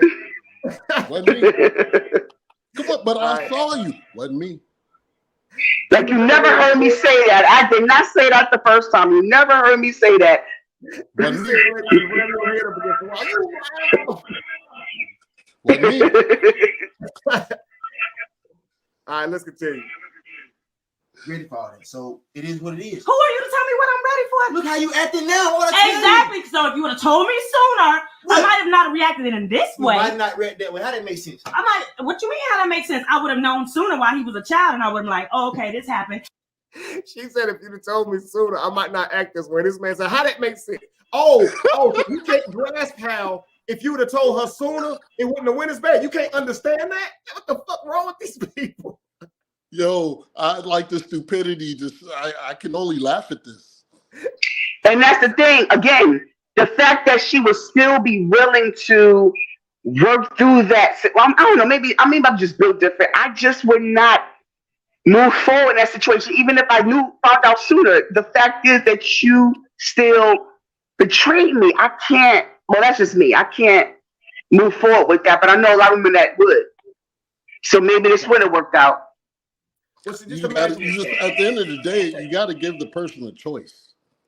And there has to be some that part. You have to give somebody the choice. Right. And in any emotional dialogue, they deserve their their choices to not deal with your behavior. And they also deserve their right to what they're promising you. So if she said, if you had told me sooner, maybe things had been different, his only response should have been like, okay, I should have told you sooner then. No, it wouldn't have. Because you want to sit here and argue about some shit that you can't even prove. I can't prove to you that if you'd have said it sooner. So really, he's not going to be accountable that if he would have said it sooner, things would have been better. He's just going to pretend that either way, it would have went this way. You see, people like this, you can't deal with them, man. And what he should have said was, you know what? You're right. I'm sorry. I didn't really know how to, I've been hiding this for so long. I didn't really know how to express any of this to you. I know that I was foul. He didn't say none of that. It's just, come on, I didn't know you was going, Yeah, that was good. That was good. I might take you back, sir. I might take you back for that. Yeah, that was good. Yeah. That apology was good, sir. I mean, that's what a good person would actually do, Right. And they would have done it probably way further back in time. Mm-hmm. Shit, crazy, man. Let's continue. Like at the beginning. Right, absolutely. But like even here though, if he was to be accountable to those 11 years by saying, you know, I was afraid to tell you, you know, it was childish, it was wrong, it was disrespectful of your time, of our union. I broke our vows, not trying to hold her accountable to vows, but taking sole accountability because she didn't do none of this shit. She didn't let her make that baby. She didn't lie to herself. She didn't keep her from 11 years. And it's not up to her to ask. So all that stupid shit will make me hate you. So you've already shown me that you're human by making a mistake. But what you're doing right now is gonna make me hate you because you're sitting here gaslighting me, trying to make me feel like it's my fault that you did me this way. Like that's crazy as hell. It is crazy. Yeah, he's just arrogant as hell. Absolutely. And people like this don't understand why they make every situation for themselves worse. They don't understand why every relationship they ever had, it's terroristic like this because of how they acted. They don't get that. They rather just think that people are inherently bad and evil because they have bad encounters with people, but those encounters are only bad due to how they handle themselves in these situations. I swear to God, bro. I counsel people all the time, and this is how they act. When their relationship is shitty, they mostly act like this. I swear to God. And nobody likes it. Nobody gets along when you acting like this. It just don't work. And you got to be able to have an honest conversation if you're going to be in each other's lives, man. Let's continue. This video has 2 more minutes. Let's try to get through at least a minute of it before we hit pause again. I might be mad for the minute. It happened when we weren't together. You're doing all this. We're 13 years and you're doing all this because I brought my son home. You brought an 11-year-old son home. So if he was a baby, it'd be different. It might have been different. We wasn't together when it so-called happened. So mean? It might have been. You don't know because you didn't ask. You kept it a secret. But he my son. He has to be here. Do you understand? Okay, well, and then like I said, handle that. I don't. I'm sorry. Real quick question, guys. Even if you would forgive the guy, even if you wanted the child, even if they were considering adopting, and all of a sudden he reveals this truth to you, can it just be over because the motherfucker lied? Even if you never. That's what I've been saying. Right. It's that betrayal for me. I can't stomach that. That's what I've been saying. Right. So it's like even if y'all have tried to have kids before and couldn't, even if y'all wanted kids, even if she never said she don't want kids, the fact that he lied to you for 11 years and covered up a whole child, yo, that's reason enough. Not even just the fact that you don't want kids. Why he trying to play dumb? And that's right. The fact that he's so arrogant about it, like no remorse whatsoever. But see, here's how you know you're dealing with the fact that he covered it up for 11 years is indicative that he knew it was bad. But when you find out about it, he'll invalidate you as if it's not that bad. But you held on to it for 11 years because you knew it was bad. You see what I'm saying? Like they'll sit here and sweep shit under the rug and lie because they know it's bad. But when you catch them, they pretend it wasn't nothing to hide. Like, I can't fuck with you, bro, because you're the type of person that'll bring the worst out of somebody with that shit. Because most people, man, can't sit around and handle being played with like that. That you already got them mad, you already got them hurting, and then you go sit here and play like that, word games and shit. That's crazy. Let's continue. No parts of it. I'm sorry, baby. You seem like you're probably a little sweet, baby, but I don't want no parts of this. Okay, I'm sorry what happened to your mama, but you foul. This is foul. That's you know what? It's all good. Come on, man.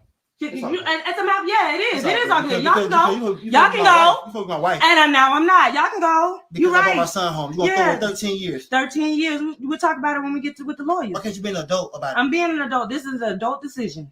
Wow. Come on. Right. Yeah. Bye. Bye. That's wild. You wild. No, you wild. You wild. All because I brought my son. You heard what I said. I said, who you recording for though? Now you see the constant lies, the constant propaganda, all because I brought my son home. That's what you're doing for. But let me ask a question real quick. Yeah. Can I ask a question? Why is he wearing a jacket and the sun is not? I'm just wondering. I'm sorry. I'm just wondering. Because he's a cold piece. He cold blooded out this motherfucker. That's why. You gotta watch out. Oh, okay. They lying on you. They lying on something wrong with it. He They watch, got ice in the game. he's just being careful, watching out for that chicken grease because it might be some warm in the house.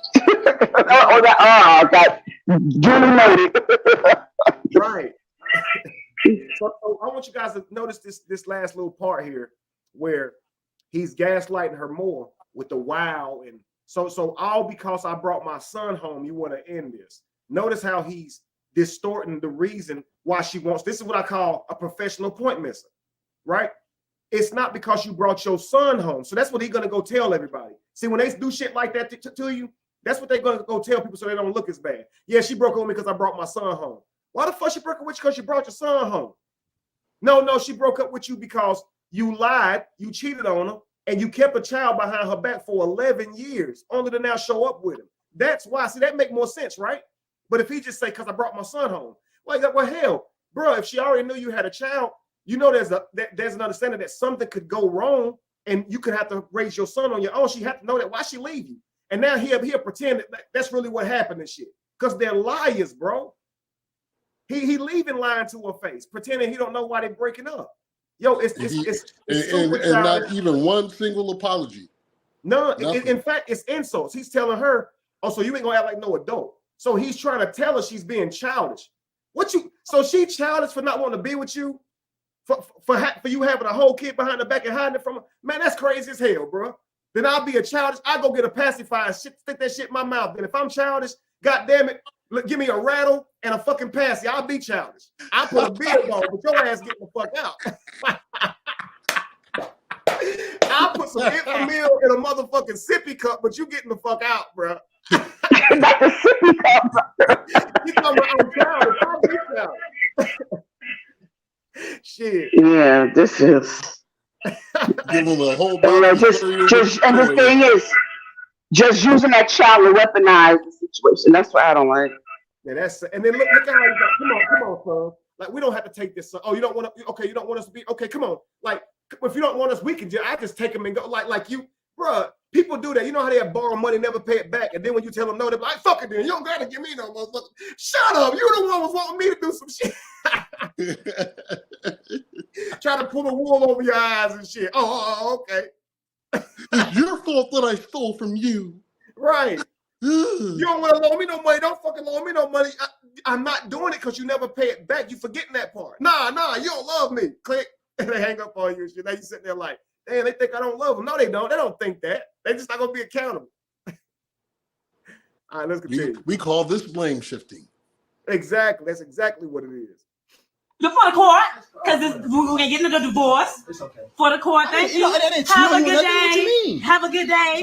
Have a good day. Why are you coming all outside? Because I can. What? Bye. What? For what? Goodbye. I'm just seeing y'all off. I brought Goodbye. my son home with my wife, and you're like, I'm just seeing y'all off. Goodbye. Seeing us off. Yes, goodbye.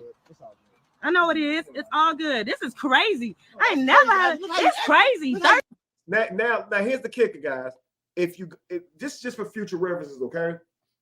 We live very close together. We got neighbors, right?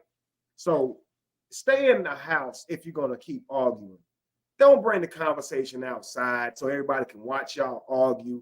Both of you look like fools, like they say, right? And obviously she's correct in this matter.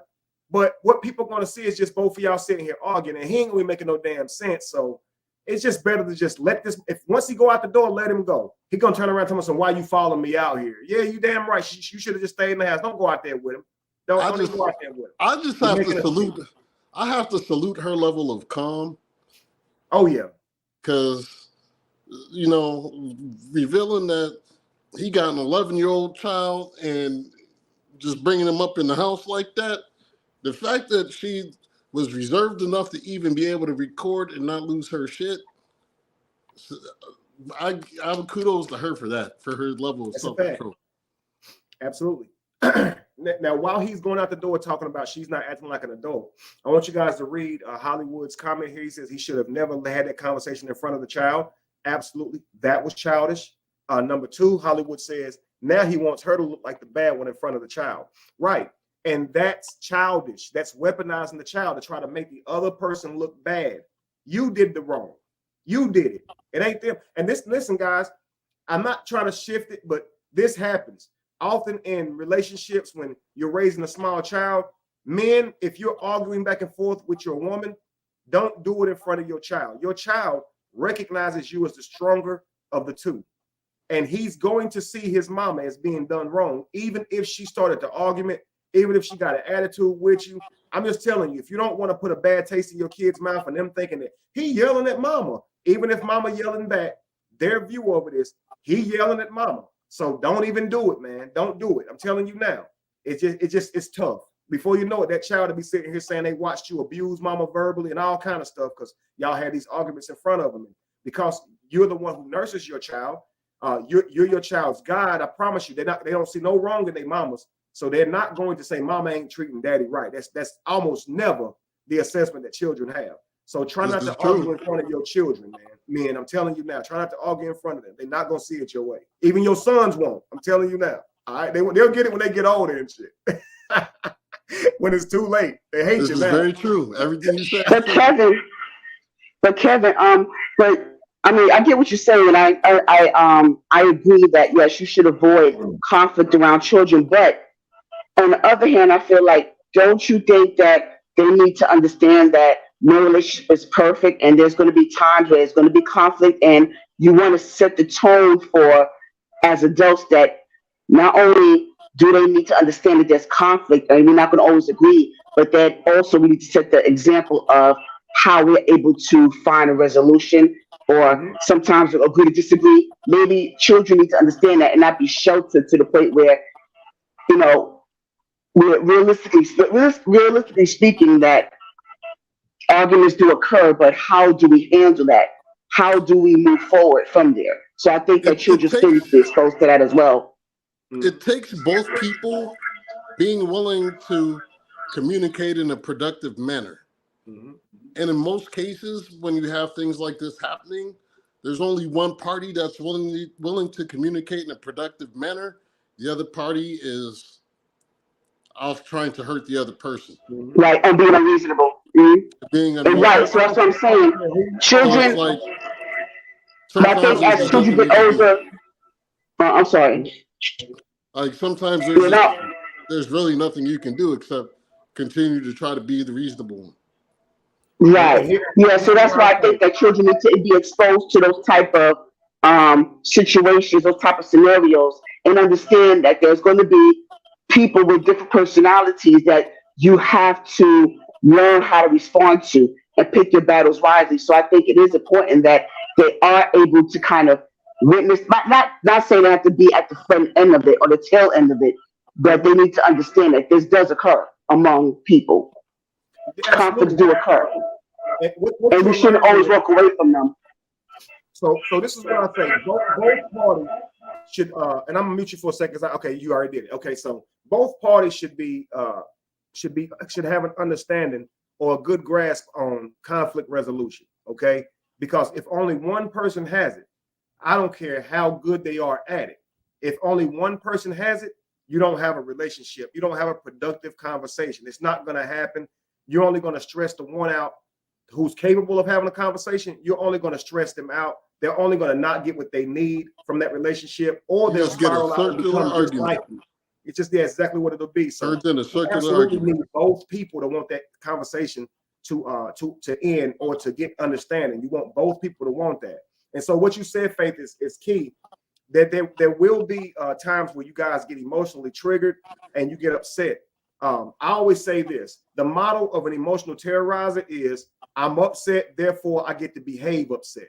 You guys know how the scripture says, "Be angry yet sin not." This is the counter to that. Okay, so because you're upset doesn't mean you get to act upset. And I know that you feel justified to act upset when you're upset because we are letting our moods guide us. We're letting our emotions lead us. That's what makes you an emotional terrorizer.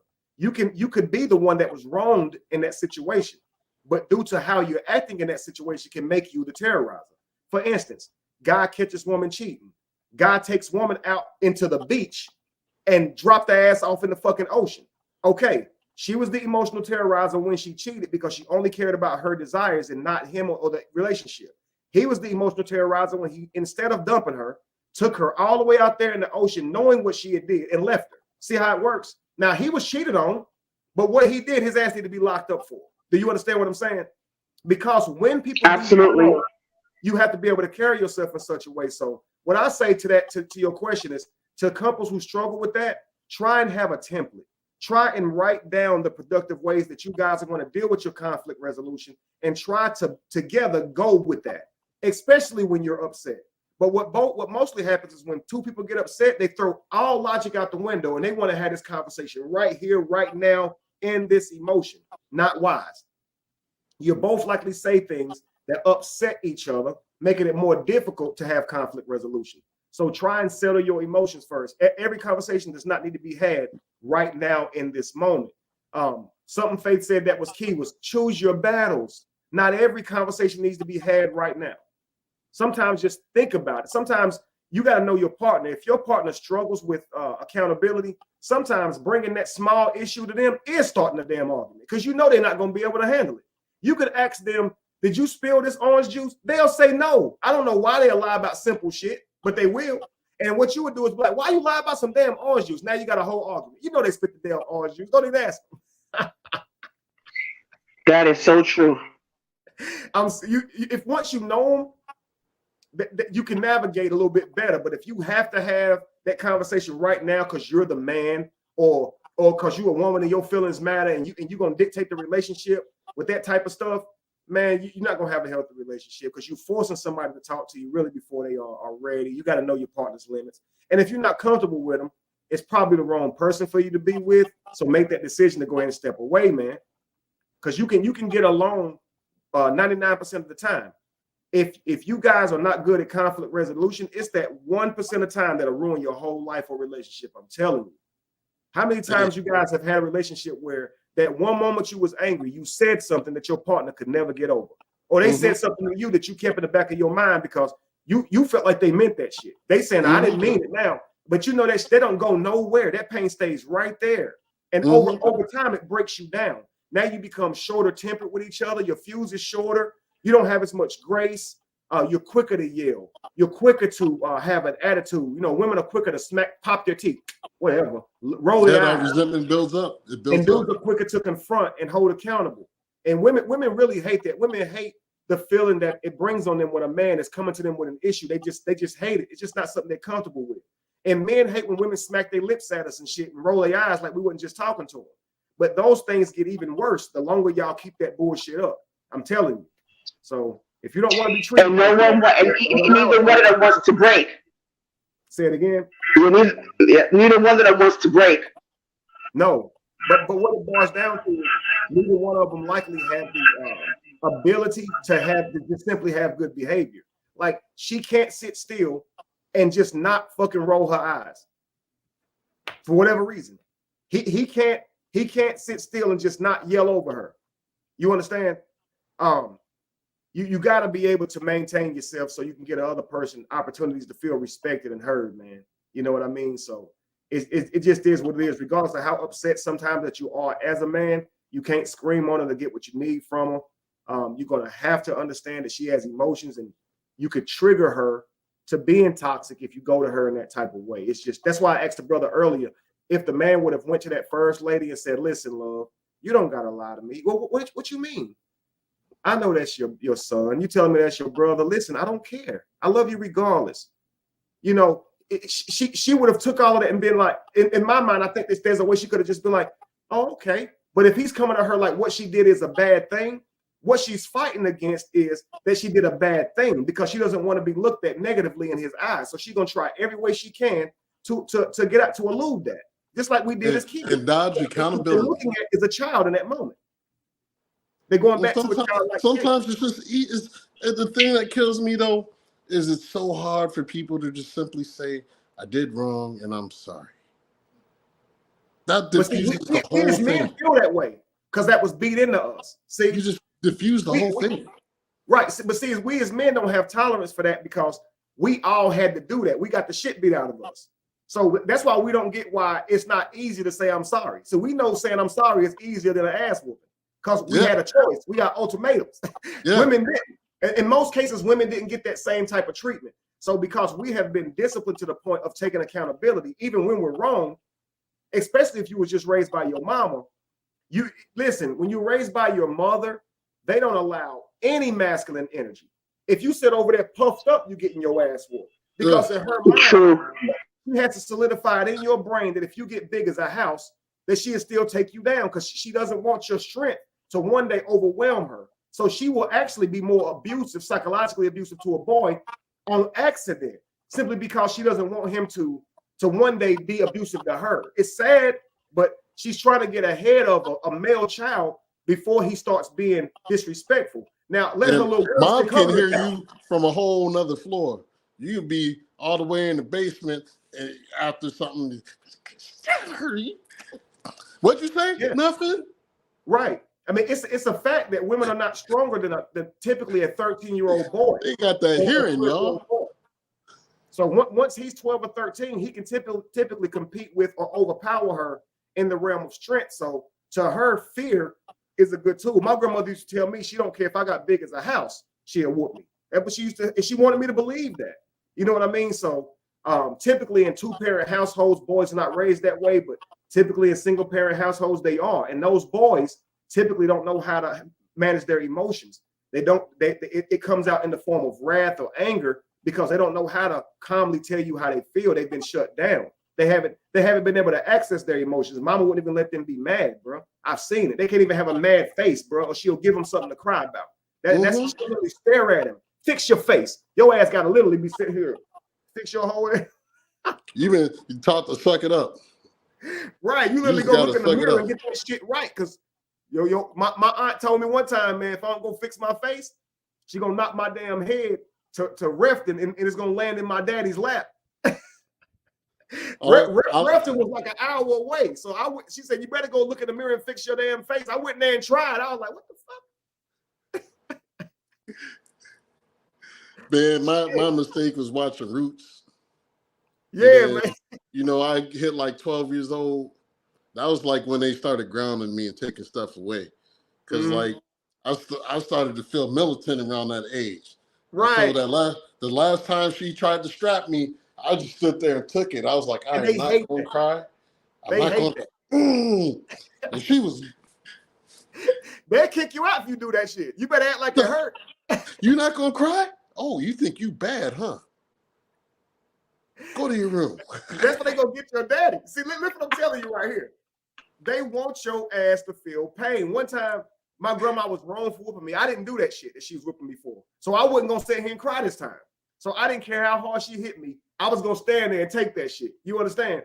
And that's what I did. My grandma like to never forgive me for that. That hurt her ego bad. I sat there and took that damn ass whooping and she couldn't hurt me. You didn't leave. Get out and walk. Grandma, I'm 8. Well, cry like you're supposed to. Okay, grandma, my bad. Too damn tough for your own good. I can't even lie. Mom tore me up, but I took it. I said, I am a man now. You won't break me today. Oh my goodness, these stories. Oh my goodness. Well, see, you're scarred for life. You know, I'm thankful though, because don't be thankful for that. I ain't never spent no yeah, but I mean, I know that's the thing, you guys. I understand that you're programmed to say that you're grateful for that type of corporal punishment, but it's still not the ideal way of discipline. I mean, I do believe in sparing the rod for the child, and yes, I've had discipline my son too, but not to this extent. That's not okay. I'm sorry. I know it's old school. I understand it, but let's not get caught up in the idea of that being okay. Sometimes I look at Gen Z and I wish we had beat them all. But I'll tell you this right here too.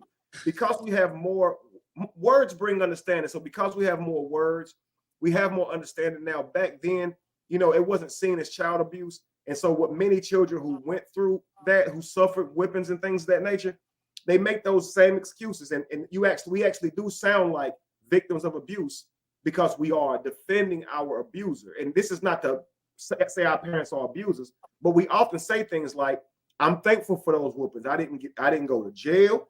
I didn't end up being a bad person. And here's the kicker.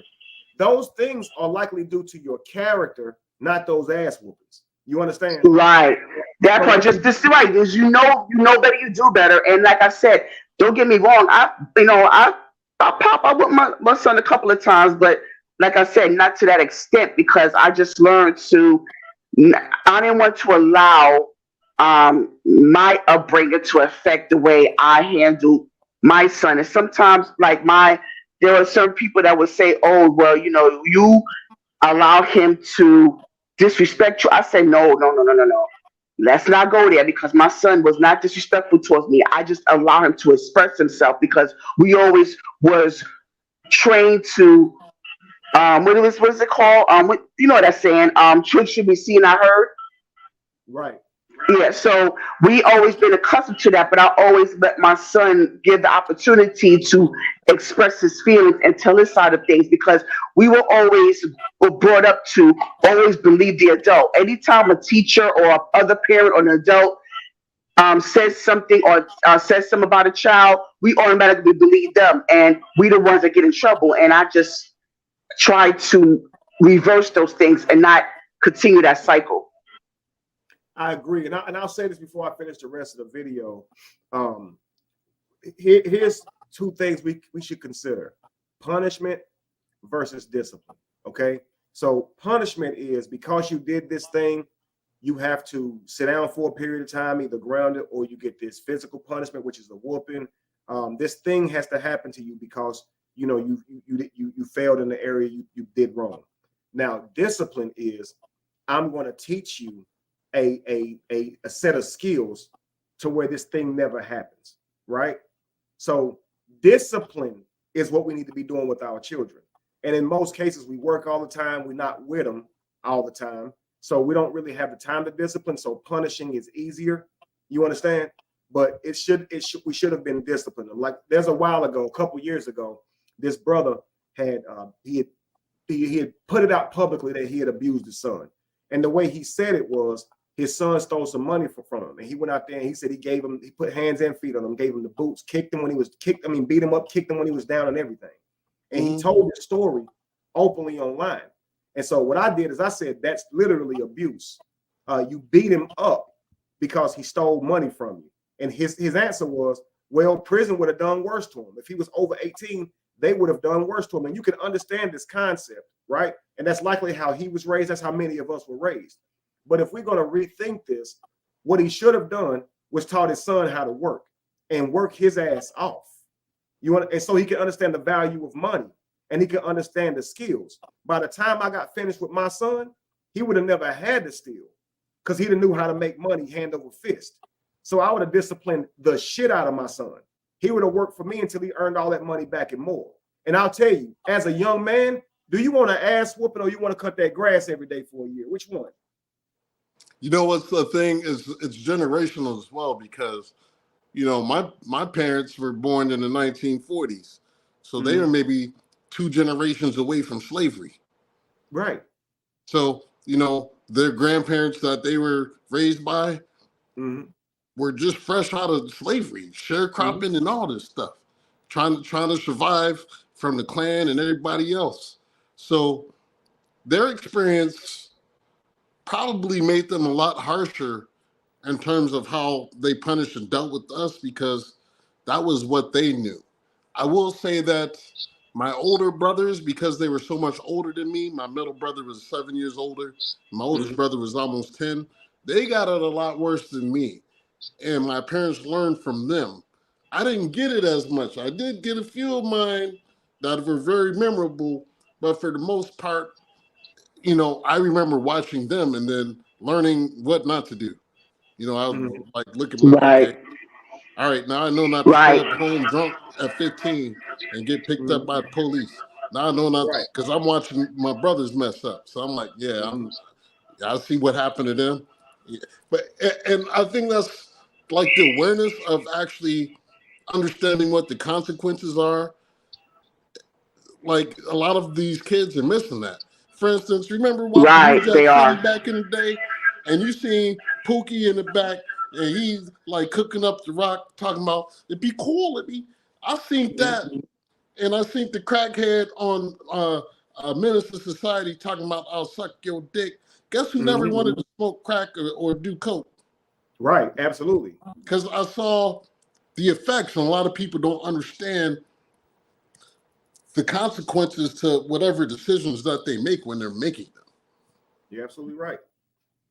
And so sometimes you got to show them, man. Now listen, I can tell you this: punishment will only get your children so far, and you don't want them to learn that as a way of navigating the world. Typically, when you get whoopings from your parents, it don't always make sense. Sometimes parents who whoop, they have a tendency to whoop you quicker when they're mad. If they're having a bad day, their fuse is now shorter, and it becomes something that the child it's difficult for them to understand. The thing that you got away with yesterday, today she's whooping your ass for it, right? And it's because she's already impatient. She had a long day at work or something, and that's when it becomes to the thing of like it's abuse. It's not really rashing off like it should be. It's really just going off of how you feel, right? And if what you did made her mad enough or him mad enough, you was getting that ass whooping. That was the end of it. And I can say, like, I got whoopings before the whooping, during the whooping, and after the whooping, right? You ever play Tecmo Bowl, the first one? You know when they tackle you, it still look like they beating on your ass. The play over and they still whooping your ass and shit. Like, yeah, that's what it was like. Tecmo Bowl was a trip, yo. Yes, sir. Yes, sir. All right, so I'm gonna play the rest of this video. It's only a short bit. Let's see here. 13 years and a boy he come from nowhere. This is the first time me and my wife come here and you just acting all belligerent for what? Oh, so she should have been on her best behavior because it's his first time meeting his wife.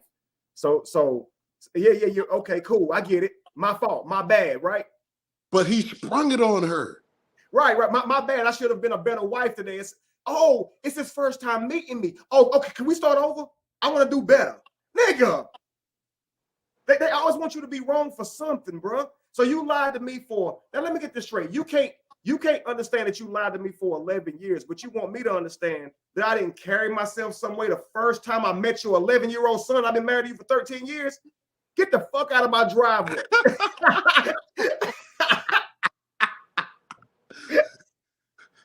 All right, let's continue. What do you mean for what? We can talk about it. Why do you gotta have a camera? At this moment, I feel like I don't even know you. Right. Because keeping a lie like that, ain't no telling what else you lied to me about. I ain't lying about nothing else. This was not the bad business, Dino. Wow. Okay. Come on, man. Yeah. Goodbye. Goodbye. Don't listen. Don't try to fix it later. Ain't bitch, you gotta take care of your baby. Right. Okay. Right. Some wife you are. Oh, okay. It's cool. That was terrible, bro. That was terrible. Wow, that was a good production.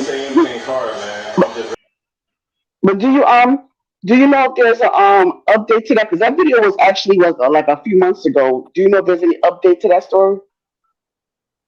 Say it again. Now, I was asking, do you know if there's an update to this? Because this took place. This video was like a few months ago, so I wanted to know if there's any update to that. I don't know. I'm definitely gonna do my research now because I might try to reach out to them, see if I can pull them in for an interview. Yes, that'd be good. My guess is that she left. It looks like it could be a skit. If so, it's a good demonstration. But if it isn't, I'd definitely like to reach out to them and find more about that situation. You know, I didn't look like no skit to me.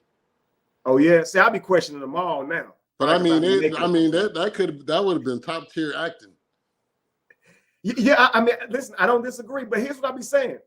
A lot of them, they do their best acting when they being toxic because that's how they really act. I don't know why they do that, how they able to continue that out, because I couldn't do that if I tried. If you told me on the spot to deflect, and I'm not good at that. Even when I argue with people now, I'm not good at that. I'm a horrible liar. To be honest, I have to actually respond to what you just said. I'm a horrible liar. I can't deflect and jump around. I'm a bad liar. Yeah, me too. Me too. It's not in my nature. It's not even something you should even try to get good at, man. A man should be good at telling the damn truth, being honest, bro. You know, I'm almost too brutal with it. This is what I tell men. Game is your ability to be honest and upfront with the woman about still get what you want. Yep. No lies, no nothing. Just don't try to sugarcoat it. Just say what it is, man. Be straight up. Don't be nervous about it. Just say what it is. And that's game. It ain't sitting here lying and saying you got something you ain't got. It ain't sitting here overly trying to charm her. It's just being straight up. You know, you ain't got to lie to kick it. That's what I always say. Women will tell you, just tell me you got a man. I might be down. Just tell me you just want to have some fun. I might be down. They just want you to be honest so they can make an honest decision. If you say, man, I ain't interested in nothing long term, she can make a decision that right then and there. Okay, well, I'm interested in something long term. I'm gonna move around. But if you sitting here like, nah, sure, it could be anything, baby girl. I'm just trying to, like, she's gonna feel like you used her and played her. Just like we feel when the girl acts like she likes you, she let you take her out, she let you buy her stuff, but she don't like you. And then when you find out, you're gonna be sitting there hurting and mad. And she act like she don't get it then. You wanted to buy that. No, I didn't. I didn't want to buy that. I did, but there was a means to an end though. Nobody just want to buy you some shit because you had that big old butt. I wanted to buy you some shit and ultimately and then you crying at the cheesecake factory. You just coming down. But all this misleading, like why mislead? Why all this misleading? You know, don't waste my time. I won't waste yours. Just be clear about your intentions. I mean, why is that so hard to do at your big age? Because people are scared that they're not gonna get what they want, and they just and it's dumb. It's dumb, man. Listen. Yeah, it is. You know, why don't you just find the person that's gonna want the same thing that you want? Trust me, they're out there. Exactly, they are. It's not worth it. And guys, ladies, you setting your own life up for failure. Because if you think that everybody's gonna handle your lies, your propaganda in some type of high vibrational way and just let you move on, they're not. They're not. And we're seeing this now. We're seeing men end up unalived and women ended up unalived for lying to each other, for being unfaithful in relationships, y'all. People don't know how to handle that shit. So try and respect the relationships you in, man. They're holy. They're two people that made a decision and a commitment. That makes it holy. Don't sit there and do somebody dirty. It's abuse, actually, to cheat and lie. When you get in a relationship with somebody, it's not supposed to be like when you're single. You know you're risking your life whenever you're single. You know that you're sleeping with somebody who was potentially sleeping with other people. You know this. But whenever you're in a committed relationship, you're supposed to be protected from all that stuff. But these people will still go out and do all that shit and make you susceptible to STDs and everything because they fucking cheating.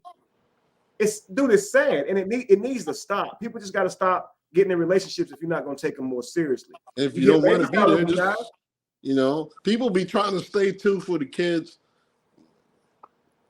Nah. Should never stay for the kids. You're making your child. Never. That's just an excuse. Right, and you're leaving your child to experience a toxic relationship firsthand. And those are worse than co-parenting. So when children grow up in a toxic environment, it's far worse than dealing with two parents who co-parent effectively. So it's better that y'all just not in the same home and co-parent for the child than live with the child and let them see y'all beating on each other and fussing and arguing back and forth with each other every day. Because they're gonna do the same damn thing, man. I'm telling you now. This was good, man. I'm gonna do more of these. I definitely appreciate you guys' contribution. Is there anything y'all want to add about either one of these videos before we hop down? No, man. I just wanted to say I've been wanting to build with you for a minute. So yes, sir.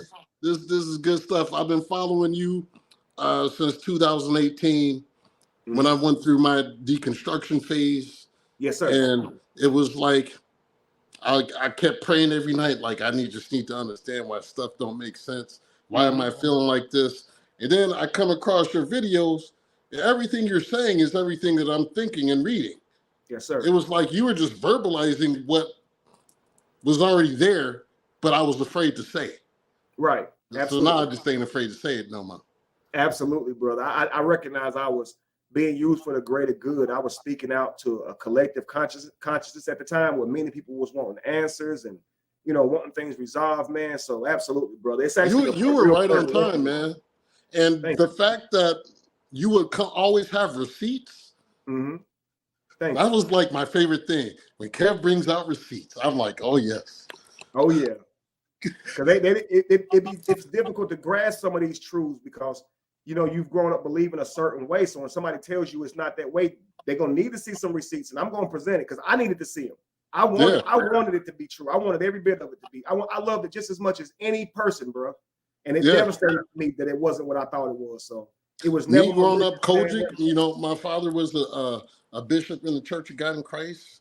So You know, I grew up with the whole thing, and Yes, sir. you know, it's hard to let go and think of things in a different way. But then you have to sit and ask yourself, how much of this was my choosing? Mm-hmm. What did I choose to believe for me? And I chose to just start from scratch, forget what I thought I knew, and just take in new information. I was reading everything around then. Like I was reading not just the Bible, I was reading the Bhagavad Gita. Absolutely. I was like reading the Gurus. Mm-hmm. I was like listening to Sadhguru. Yes, sir. Like just trying to get knowledge from everywhere that I could. Like I you was and the same way. Sadhguru were probably two of my favorites back around 2018. Yeah, that's an honor, man. I hear now a lot of people always say, man, we sound similar, like, you know, the kind of like the wavelength we be on. And when I hear that, I'm so honored because he's such an excellent teacher and things of that nature. But man, I was a lot like you. I actually still have those books. I still got my Bhagavad Gita. I still got my Vedas, my Quran, every one of them, man, because Me too. I wanted to read these books for myself, not just be sitting here, you know, kind of just speculating on them, you know. So I definitely took the time in my spiritual background to understand to come to know what I know now. So I just wish other people would take the time to do that, you know. It just gives you the understanding that everything is bigger than just one thing. Absolutely, it is, and it makes it more beautiful, bro. It really does. It feels like you're losing hope, but it makes it more beautiful. I love it. I love the side that I'm on now. So I don't know. I feel like I got closer to God after that. me too. I just told a brother the other day, just yesterday, I said, no Bible, no God. N-O Bible, K-N-O-W God. Get rid of the books, and then you'll get to know God for yourself. I'm telling you, man, it is a beautiful experience. People ask me what I am. I'm like, I would describe my relationship with the Most High as primal. Mm-hmm. Because no one in the Bible had a Bible. Right. So It's why internal, would I, man. if they didn't need a book to connect with the Most High, why would I need the book to inform me? Right. And I can just do it myself.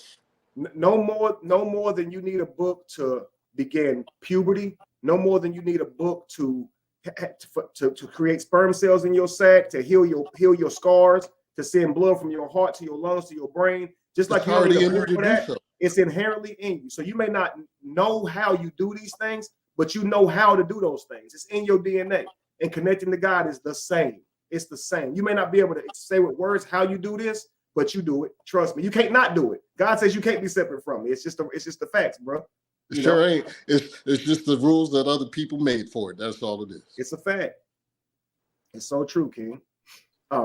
Man, this has been a pleasure. Honestly, I want to build with you again, man, especially on these type of topics right here moving forward. So I love having your commentary, man. So Faith, you as well, love. You've done amazing. I love the things that you said today, the questions that you asked. It brought a lot of light and insight to it.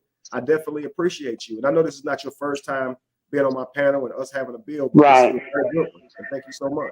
Yeah, thank you. I appreciate that too, and I appreciate you allowing me the opportunity to do this, because I don't do panels often, but I'm going to start being more interactive on here, especially on platforms like yours, because like when you talk about the whole spiritual aspect, I want to engage more in that with you. If you know, in the future, I want to engage more in that, because my spiritual journey has been kind of topsy-turvy. And I do feel like, to me personally, I feel like the Bible is a foundation, even though I understand where you're coming from when it comes to you having that that relationship with God. It doesn't have to take how should I say? It shouldn't have to take like a theological restriction to do so. But I think the Bible is, to me, is a start, is a foundation that would help you to kind of grow in that faith, so to speak, if that makes sense. So I really wanted. All of them are meant to be used as a tool, absolutely, but not as absolute. No, all right, no, oh yes, it's a guide. Everyone is trying to do the same thing. It just differs based on your culture, your region, where you lived, and how you grew up. But essentially, everyone is trying to connect to the same thing. So absolutely, and I want to engage more in that, you know, and also if Kevin, if it's okay with you, I would like to have the opportunity to do a couple of one-on-ones with you on your platform, if that's okay with you, because Sure. there's so many other things I want to dive into. Yes, So ma'am. I think that you and I appreciate you providing a safe space to do so. That's why I want us to kind of collaborate or engage a little bit more, Mhm. on your platform, if that's okay. Yeah, yeah, absolutely. It'd be my pleasure. And I would say that you are correct. Like many of these books, the Bible is great foundational information for spirituality, understanding overall principles, structure, all of that. Um, I used to hate the fact that I grew up in religion when I left religion, but I've long since outgrew that, and now I'm very grateful that I grew up in religion and learned the Bible and all that. I'm grateful that I chose to read the It Quran gave and us learn it thoroughly. it gave us a fantastic foundation. Absolutely. And I And don't there's resent my great father at content in all there to for it. make it applicable as well. So there's Yeah, great content in it as well. yeah. Yeah, it's true because it's so much. Because even with at my age, I grew up in the church as well, and Mhm. there's still so much that I don't know, and I definitely need to get more, like I said before, the more theological aspect, because we always have like the basic, more of a surface level knowledge of what the Bible really means and how it sets the tone for your spiritual growth and development. But we Mhm. need to have the more theological teachers to understand what it truly means. And we don't, and we, I think, well, for me personally, I was deprived of that. Mhm. Yeah, I'm with you on that too. And you can take like different philosophers, different people who have said really impactful things all throughout life, and you can find those quotes and stuff everywhere. And they bring a lot of energy, information, positivity. But I'll say that with religious books, it's full of those things because it's men and women who've been writing profound things for centuries, things that they came across in their own life and understandings that they have. And of course, through colonization, these great quotes have been canonized inside these books. So a good place to go get a lot of this great information is in biblical books. Again, um, of course, many coaches will tell you that it's inspired by God, that God wrote it, and all these different things. I say eat the meat and spit out the bones. It's however you see it. If you feel like God said it, then God said it to you. I used to try and control how people think about these types of things, but now I look at it like I follow the path of least resistance. Everybody is where they are because they should be exactly where they are. So if you're a Christian right now, more power to you. Jesus You is got to good. figure it out for You know, yourself. it is, and you don't know that at first. You think it's your calling and your goal to wake them up, but it's not. It's simply just to present the information and let them do what they will with it, right? And some people are going to choose to go to church. I've actually counseled Christians, and they're stronger Christians now, stronger in their faith. They did not come to the same conclusions I did, even with the knowledge that I have, and I'm not upset about that. So it's just one of those things, man. People have And I to look just forward to doing figure out their own walk for themselves, that. and Absolutely. and you have to let them. Like the Yeah. colonizer mentality is what I call evangelism, Mm-hmm. because you want to control what everyone else thinks and believes outside of you, versus internalizing the lessons that you're supposed to learn to make you a better person and to vibrate higher the way that you're Absolutely. supposed to. So it's more about internalizing versus externalizing and controlling what's around you, because externalizing is evangelizing is colonizing. You're absolutely right. You're absolutely right. Powerful, powerful. But Listen, guys, you thank do y'all. it for you. That's all. You just gotta do it for you. For me, like when I prayed, the Most High said, "Put the books down and just walk Mm-hmm. with me." And Right, that's what I absolutely did. too. It was like, Yep. put the books down and walk with me. I started hanging out in the woods, the forest by myself, meditating. I was seeing like signs, synchronicities, numbers, like things I had never experienced before. It was like a whole nother level Yes, sir. versus just reading a book and seeing stuff. You get out there and you experience. It's an experience. It's not just Right. something that you read and then, you know, It's like I don't know how else to say it. it's like you're not just going to what you thought was the word of God, looking for answers from God. You now become aware and you're looking for God's voice everywhere. The chimes And of God everywhere. everything. It's Yes. a beautiful thing, man. Because whenever the scripture says I am, it's so true. God is found in you can't get away from it. I'm telling you now. when you know the voice of God, you can't unsee it. It's unreal. So trust me. I am just this. It is. It is. It's like I am ISIS, just right? this. It is what it is. It just is. You know. So Kevin, let me ask you, do you go live at certain days and times, or you just wing it? I just be winging it. But I am going to make it more structured because I want to be able to have more people in the room, and I want to be able to get in the algorithm. So I got to go live more often, and so I'm going to start going live on certain days of the week, and I'm going to let y'all know the time and all that stuff, and get on a structured time so we can have these builds.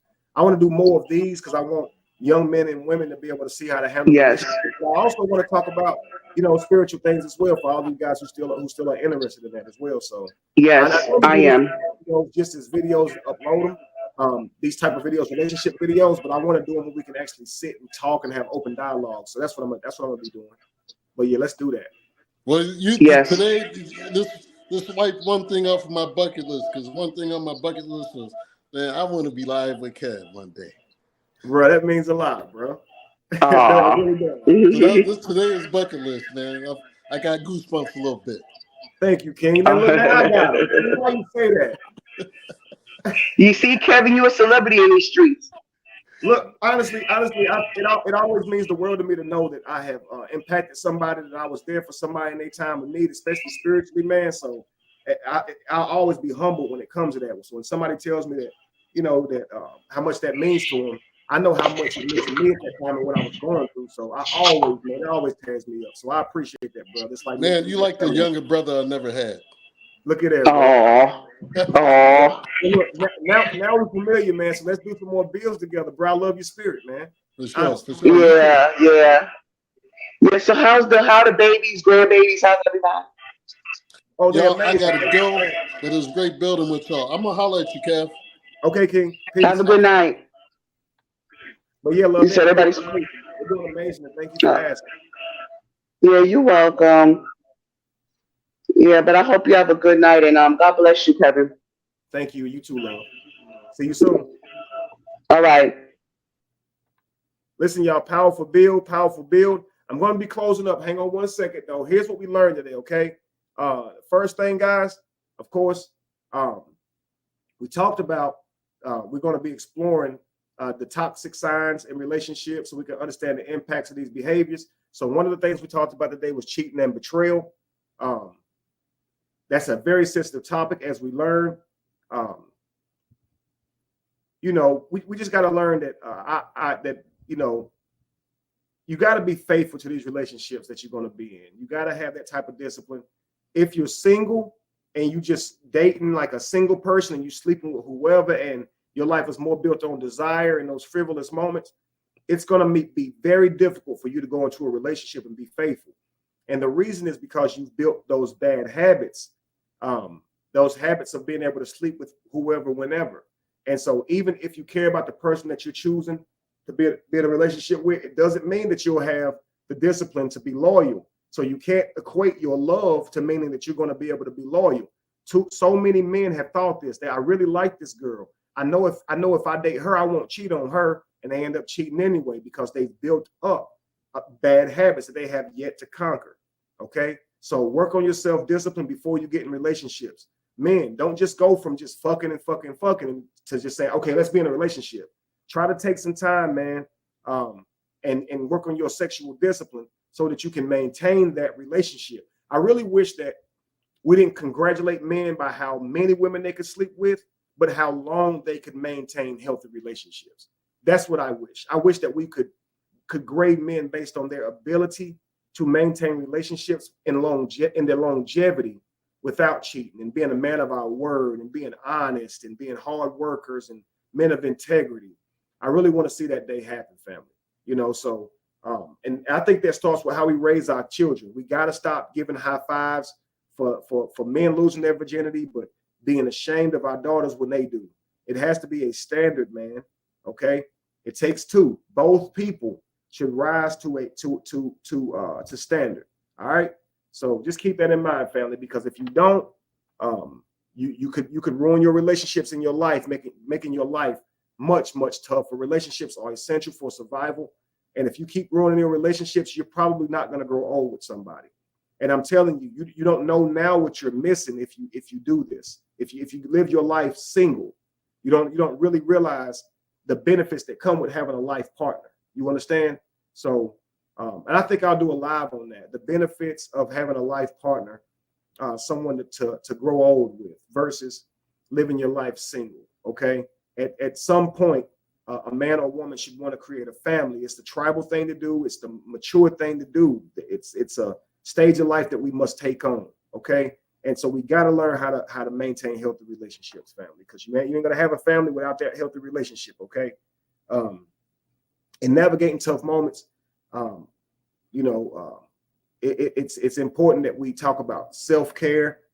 And that self-care is that template, that training that you're going to put yourself through so that you have that mental development to be able to handle kind of whatever comes at you, because you don't know who you're dealing with. You know what they're telling you. And so what you want to learn is don't trust in their words. Now, go into it with good faith. So I'm not saying go in it with a lack of trust, but just know that trust is no indication that they'll treat you right. So go into it with your eyes open and look at patterns. Look for red flags. And if they show you who they are, believe them. Okay. But don't just go in this thing, man. You know how they say, if you want to lie to a man, put makeup on. If you want to lie to a woman, just tell her what she wants to hear, right? Because men are seemingly blind or aloof to how to deal with a beautiful woman. And women are almost blind or aloof to how to deal with a lying-ass man.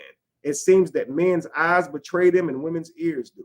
So women, if you're being told things, use your eyes and look for actions. Okay? Look for actions. Men, if you see that beautiful woman, use your ears and listen to what she's saying. Okay? Because if you shut one off, you're going to be deceived, family. All right? But that's it for today. Hopefully you guys got something out of this video. Hopefully I said something. Olaron, Miss Faith said something that you guys could use practically and apply that to your life and have a healthier relationship for your life, a healthier life, period. We got to treat each other right, family. So thank you to all of you guys who joined. I would have liked to have many more of you guys up on the panel. Maybe you didn't feel comfortable. Maybe you felt nervous, but maybe next time you guys will hop up. And until then, I look forward to it, family. Be evolution. Be the change that you want to see. No candle loses its flame from lighting the other. And if you were to ever find yourself in the middle of chaos, it is in that chaos that you have found yourself. Peace, family. Look forward to seeing y'all again soon, man. Check out that video when it drops. It should drop in a couple of days. That interview I told y'all about. All right. Peace.